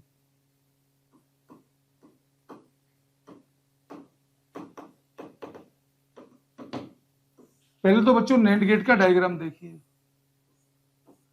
ये बच्चों ए है, ये बी है, ये इसका बुलियन एक्सप्रेशन है बच्चों, ए डॉट बी बार। अगर इस पर डी माइवर थ्योरम लगाएंगे बच्चों तो इसको लिख सकते हैं ए बार प्लस बी बार। ये हमारे पास नैंड गेट का बुलियन एक्सप्रेशन है। कभी कभी बच्चों आपको नोर गेट भी पूछा जा सकता है, वो भी आपको समझा ही देते हैं साथ साथ। ये बच्चों ए है, ये बी है, ये बच्चों नोर गेट जो होता है ना, ये तो नैंड गेट था बच्चों, और ये बच्चों हमारा नोर गेट है, जिसका बुलियन एक्सप्रेशन है बच्चों ए प्लस बी बार, जिसको लिखा जाता है डी माइवर थ्योरम से ए बार डॉट बी बार। अब बच्चों आप सॉल्यूशन देखिए।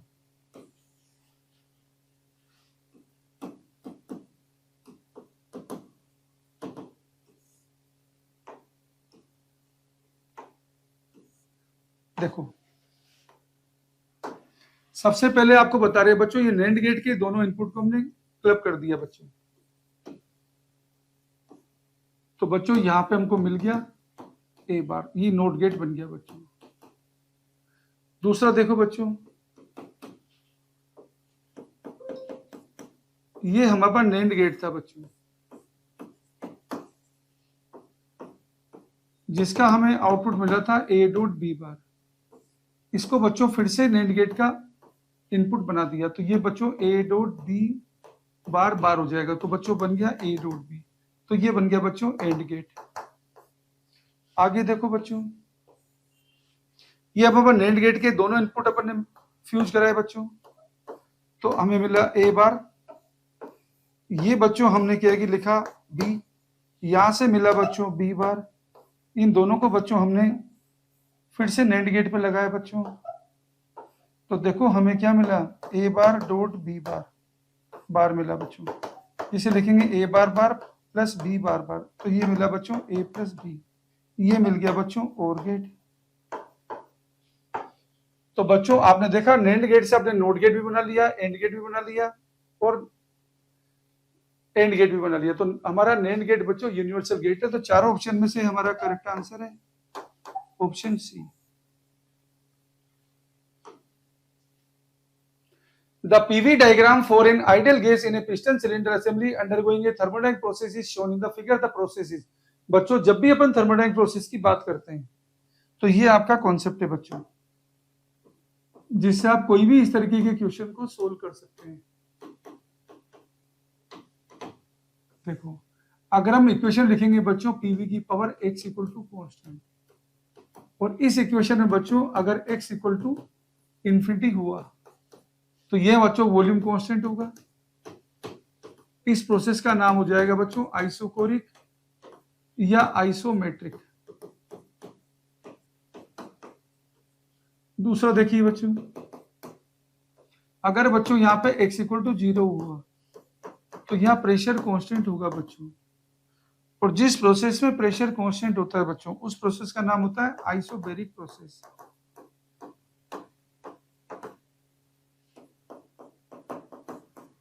अगर बच्चों यहां पर x इक्वल टू 1 होगा तो बच्चों ये इक्वेशन बनेगी पीवी इक्वल टू कांस्टेंट, यहाँ टेम्परेचर कांस्टेंट है बच्चों,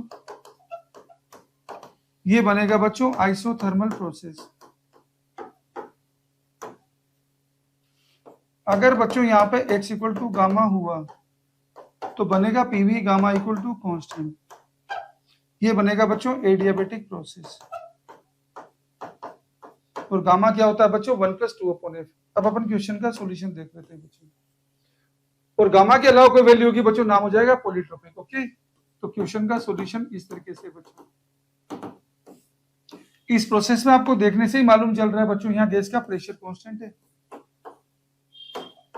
तो ये प्रोसेस है बच्चों आइसोबेरिक। तो यहाँ पे चार ऑप्शन जो है बच्चों उसमें करेक्ट आंसर है हमारा ऑप्शन सी। ऑप्शन सी हमारा करेक्ट आंसर है। The power of a biconvex lens is 10d and the radius of curvature of each surface is 10 centimeter, then the refract index of the metal of the lens is। बच्चों d dioptre है बच्चों, तो अपन focal length को क्या लिखते हैं बच्चों 1/p। अब देखिए बच्चों क्वेश्चन सोल्व करने का कॉन्सेप्ट।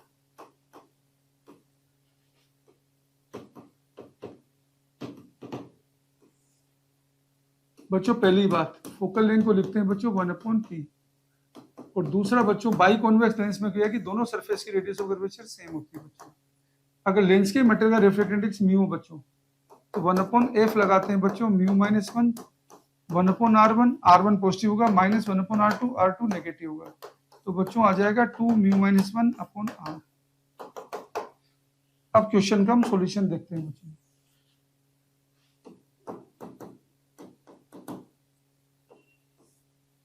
देखो आपको कहेगी लेंस की पावर दे रखी 10 डायोप्टर, तो फोकल लेंथ तो कितनी हो जाएगी 1/10 1/p। तो ये तो आया बच्चों मीटर में, मीन्स ये हो जाएगा 10 centimetre.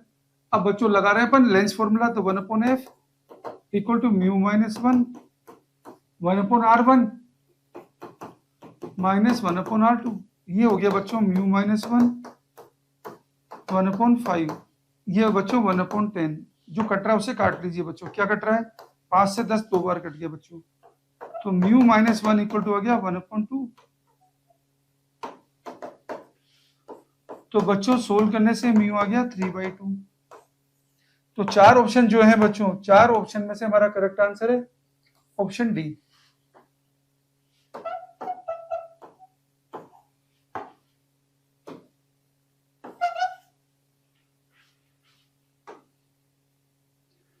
An intrinsic semiconductor is converted into n-type extrinsic semiconductor by doping it।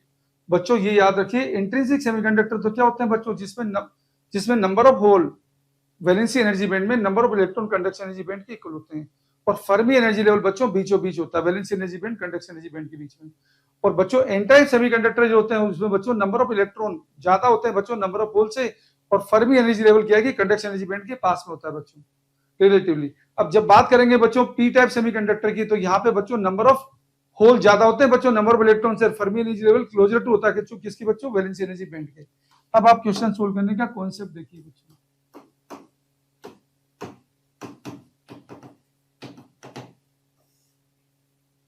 बच्चों इंट्रिंसिक सेमीकंडक्टर क्रिस्टल में जब मिलाते हैं पी टाइप इंप्योरिटी मतलब एक्सेप्टर टाइप इंप्योरिटी, तो बच्चों बनता है हमारे पास पी टाइप सेमीकंडक्टर। ये पी टाइप इंप्योरिटी कौन सी है बच्चों, जो ट्राइवेलेंट इंप्योरिटी है। और बच्चों जब अपन इंट्रिंसिक सेमीकंडक्टर में मिलाएंगे पेंटावेलेंट इंप्योरिटी, इसको बोलते हैं donor impurity.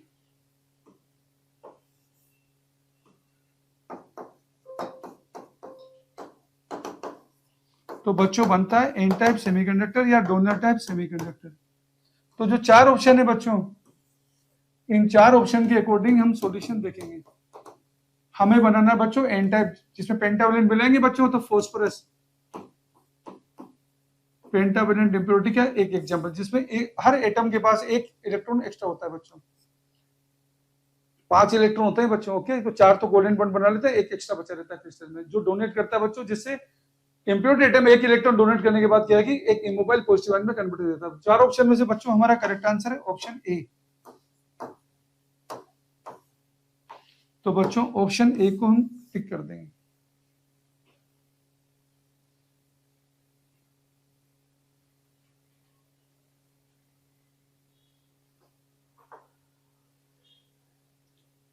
A barometer is constructed using a liquid density equal to 760 kilogram per meter cube.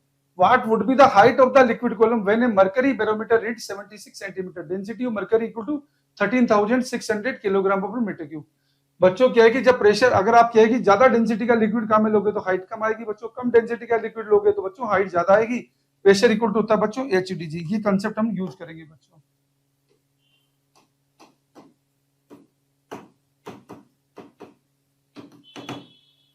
Pressure equal to use करेंगे बच्चों H into D into G। अब क्वेश्चन सोल्व करने का कॉन्सेप्ट देखिए बच्चों, कॉन्सेप्ट देख लिए बच्चों, सॉल्यूशन देख लिए। बैरोमीटर का काम है बच्चों एक्वा प्रेशर मेजर करना। जब लिक्विड कौन सा काम ले बच्चों 760, ये तो डेंसिटी हो गया, इधर हाइट हो गया बच्चों, into G equal to What would be the height of the liquid column when a mercury barometer reads 76 centimetre? Mercury वाले की डेंसिटी कितनी बच्चों? G से G काट दो बच्चों। अब इसे सोल्व करोगे ना बच्चों तो H की वैल्यू आपको मिल जाएगी।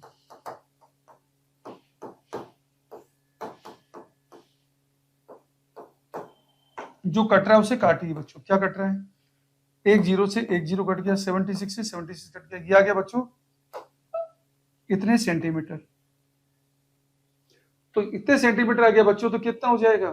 ये हो जाएगा 13.6 मीटर। तो चार ऑप्शन जो है बच्चों उसमें से करेक्ट आंसर है हमारा ऑप्शन बी।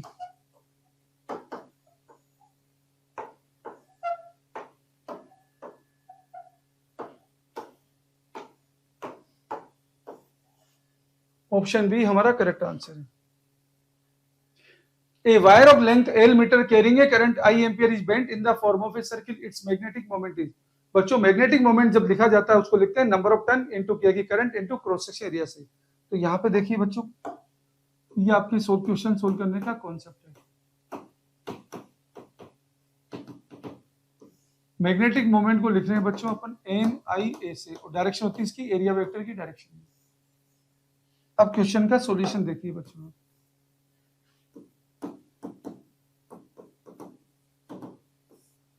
हमारे पास एक वायर है जिसकी लेंथ बच्चों L है, इससे हमने एक सर्किल बनाया बच्चों, इसकी रेडियस स्मॉल r है। तो बच्चों पेरीमीटर कितनी हो जाएगी? L इक्वल टू हो जाएगी 2πr, तो यहाँ से r मिलेगा L/2π।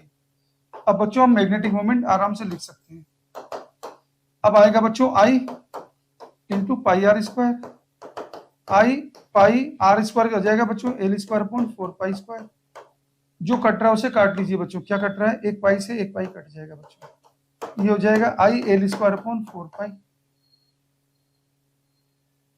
I L²/4π। तो चार ऑप्शन में से हमारा करेक्ट आंसर है बच्चों option D.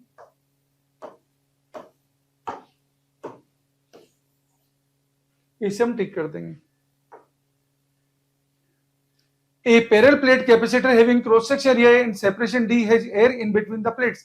Now an insulating slab of same area but thickness D/2 is inserted between the plates as shown in figure having dielectric constant K equal to 4. The ratio of new capacitance to its original capacitance will be। बच्चों parallel plate capacitor का normal way में capacitance लिखा जाता है बच्चों F0 A/D से। जब dielectric भर देते हैं बच्चों तो कैपेसिटेंस बढ़ जाता है, जिसका न्यू फॉर्मूला इस तरीके से बच्चों।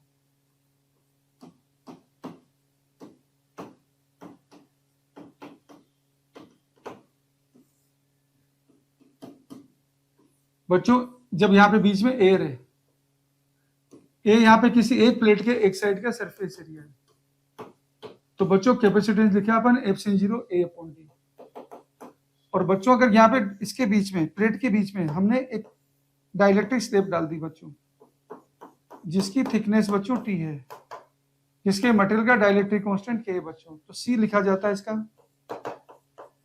F0 A/D - T + T/K। अब बच्चों हम क्वेश्चन का सॉल्यूशन देखते हैं।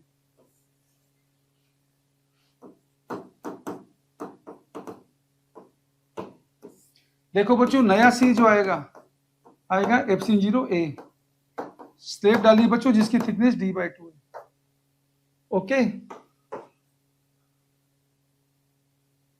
और बच्चों T हमारा कितना है D/2, और K यहाँ पे दे रखा है बच्चों 4, तो ये तो हो गया बच्चों D/2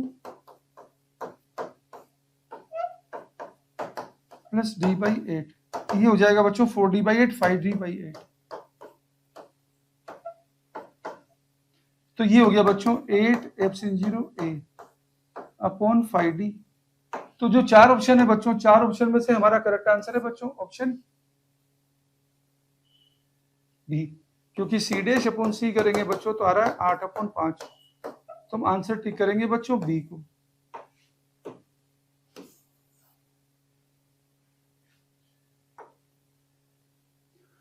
What is the depth at which the value of acceleration due to gravity becomes 1/n times the value that the surface of earth, radius of earth equal to r। बच्चों यहां पे क्या है कि वेरियस फॉर्मूले से आपको introduce करा रहा हूं एक्सेलरेशन ड्यू टू ग्रेविटी की, जो आपको क्या है कि हर जगह यूज होंगे बच्चों। अगर अर्थ की सरफेस पे बात करेंगे बच्चों तो हमारा फॉर्मूला ये होता है, ये तो कहां पर है बच्चों अर्थ सरफेस पर। बच्चों अर्थ की सरफेस से h हाइट ऊपर, 8 हाइट h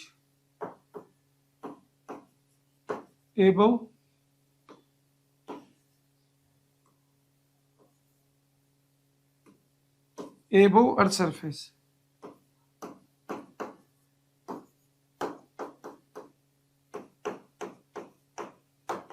बच्चों जी को लिखा जाता है 1 प्लस h/r का होल स्क्वायर। और बच्चों जब बात करेंगे डेप्थ पर, a depth h from earth surface, earth के सेंटर पे जी बच्चों 0 होता है। अब क्वेश्चन का सॉल्यूशन देखते हैं बच्चों।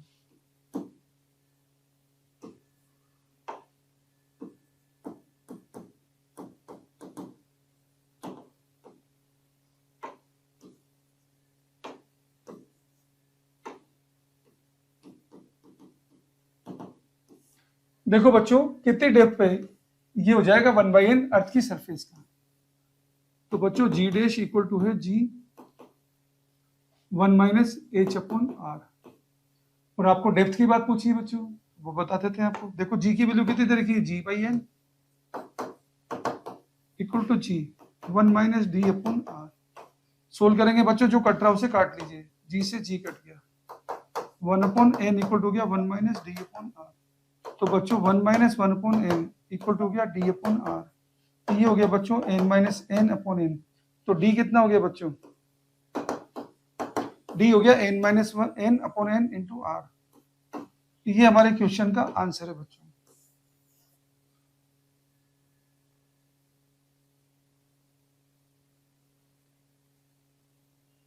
n minus 1 into r/n। तो चार ऑप्शन में से बच्चों हमारा करेक्ट आंसर है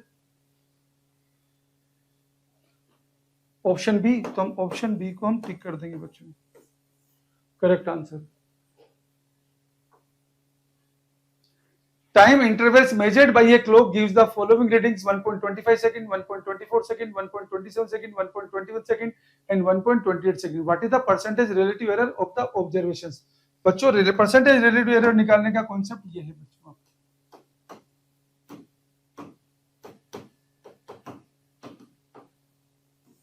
पहले निकाल लीजिए बच्चों इसकी true value.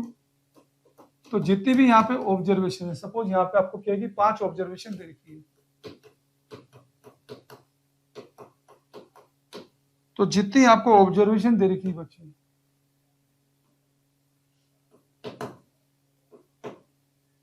Number of observation divide by 5 कर दीजिए। फिर क्या करिए बच्चों, यहाँ पे एब्सोल्यूट एरर निकाल लीजिए, सारी जितनी भी आएगी बच्चों। मीन एब्सोल्यूट एरर निकालना है बच्चों, डिवाइड बाई 5 कर दीजिए।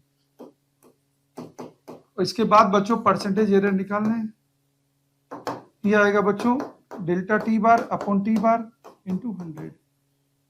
ये बच्चों परसेंटेज एरर निकालने का हमारा कॉन्सेप्ट रहेगा। ये वाली बच्चों हमारे पास मीन एब्सोल्यूट वैल्यू। बच्चों सॉल्यूशन देखिए बच्चों, यहाँ पे क्या है कि ये तो आ गई हमारे पास क्या ट्रू वैल्यू, कितनी आ जाएगी 1.25 plus 1.24 plus 1.27 plus 1.21 plus 1.28 divide by 5, जिसको सोल्व करेंगे बच्चों तो आएगा 1.25 सेकेंड। अब बच्चों अपन क्या निकाल रहे हैं, रिलेटिव एरर। ये सोल्व करेंगे बच्चों तो देखो 1.25 माइनस 1.25 तो हो गया 0।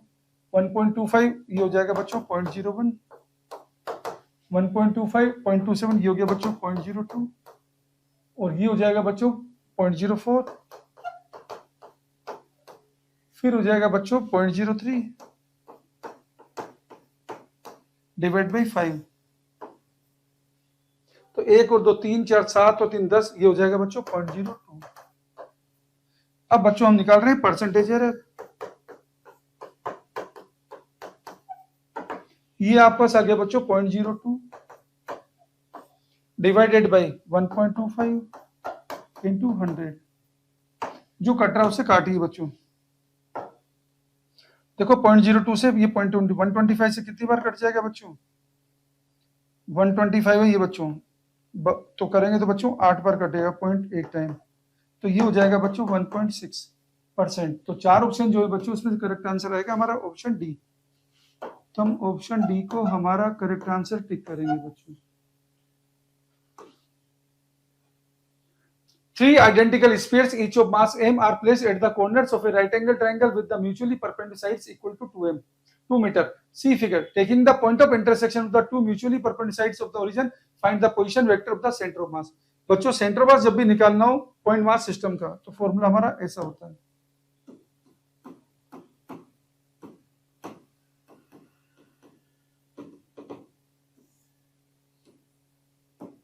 बच्चों आरसीएम निकालना है। R1 R2 R3 क्या है बच्चों, रेफरेंस पॉइंट से पोजीशन वेक्टर है,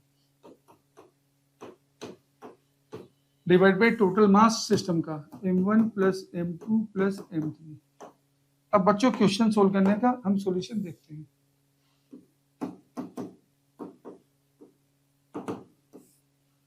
हमें ये सिस्टम दिखा रखा है बच्चों, देखो ये तो कितना बता रखा है m जो 2 मीटर पर, ये भी कितना बता रखा है m जो कितने पर है 2 मीटर पर बच्चों, और ये कितना बता रखा है बच्चों m ये क्या पर है ओरिजिन पर है। तो बच्चों आरसीएम हमारे पास आ गया है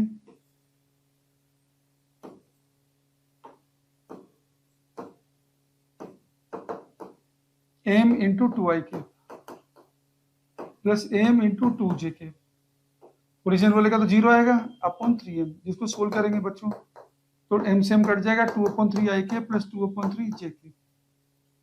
तो बच्चों 4 ऑप्शन में से हमारा करेक्ट आंसर है ऑप्शन सी।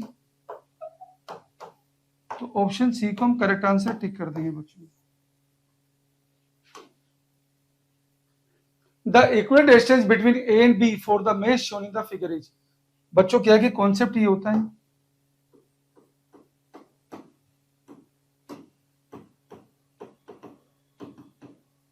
बच्चों जब रेजिस्टेंस सीरीज में होते हैं तो R इक्विवेलेंट होता है R1 प्लस R2।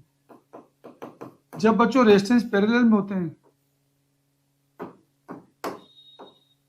तो बच्चों R इक्विवेलेंट होता है R1 R2 upon R1 plus R2। अब बच्चों क्वेश्चन का सॉल्यूशन देखते हैं।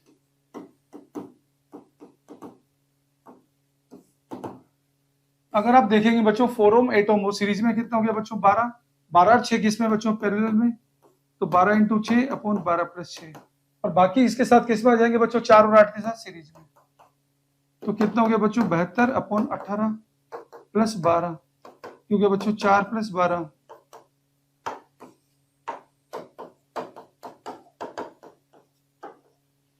तो बच्चों जो 4 ऑप्शन है उसमें से करेक्ट आंसर है हमारा ऑप्शन बी।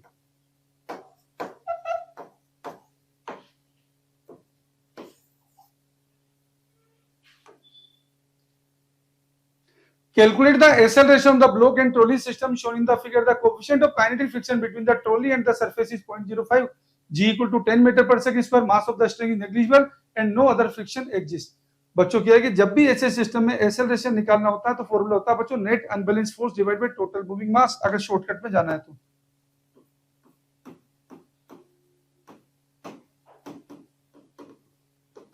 अदरवाइज सबके फ्री बॉडी डायग्राम बनाएंगे, सोल्व करेंगे, टाइम लगेगा. देखो बच्चों, ये आपको ट्रॉली दिखा रखी है. ये बच्चों नॉर्मल रिएक्शन, ये ट्रॉली का क्या है कि वेट बच्चों, ये फ्रिक्शनल फोर्स, और ये बच्चों टेंशन. जब बात करेंगे इस ब्लॉक की बच्चों, इस ब्लॉक की बात करेंगे जिसका मास 2 kg है, ये इसका लोड है बच्चों 2g. ये यहाँ पे टेंशन होगा बच्चों, टेंशन तो सेम ही होगा. एक मास है सिस्टम में, टेंशन हर जगह सेम होता है. और ये बच्चों इसका एक्सेलरेशन सबका सेम होगा. और आप डायरेक्ट फॉर्मूला लगाएंगे तो बच्चों एक्सेलरेशन का डायरेक्ट फॉर्मूला ये होता है नेट अनबैलेंस फोर्स. आप इसी को यूज करना, divide by total moving mass.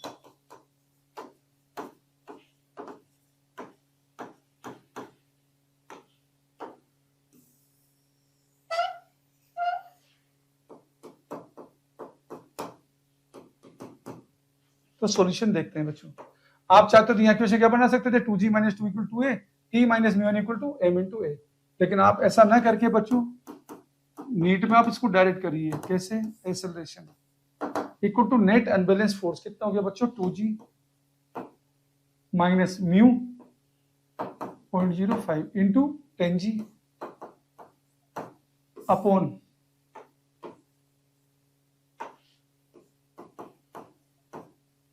Total moving mass. कितना हो गया बच्चों 2 + 10. इसे सोल्व करेंगे ना बच्चों तो हमें मिल रहा है 2g माइनस ये कितना हो जाएगा बच्चों 10g 100, 5 हो गया बच्चों अपॉन 12. 2g का मतलब 20 माइनस 5 15 अपॉन 12. तो बच्चों 3 से काटा है 5 बार, 3 से काटा 4 बार, ये हो जाएगा बच्चों 1.25. तो बच्चों जो 4 ऑप्शन जो दे रखे हैं उसमें करेक्ट आंसर हमारा ऑप्शन ए. तो हम ऑप्शन ए को बच्चों हम करेक्ट आंसर टिक कर देंगे.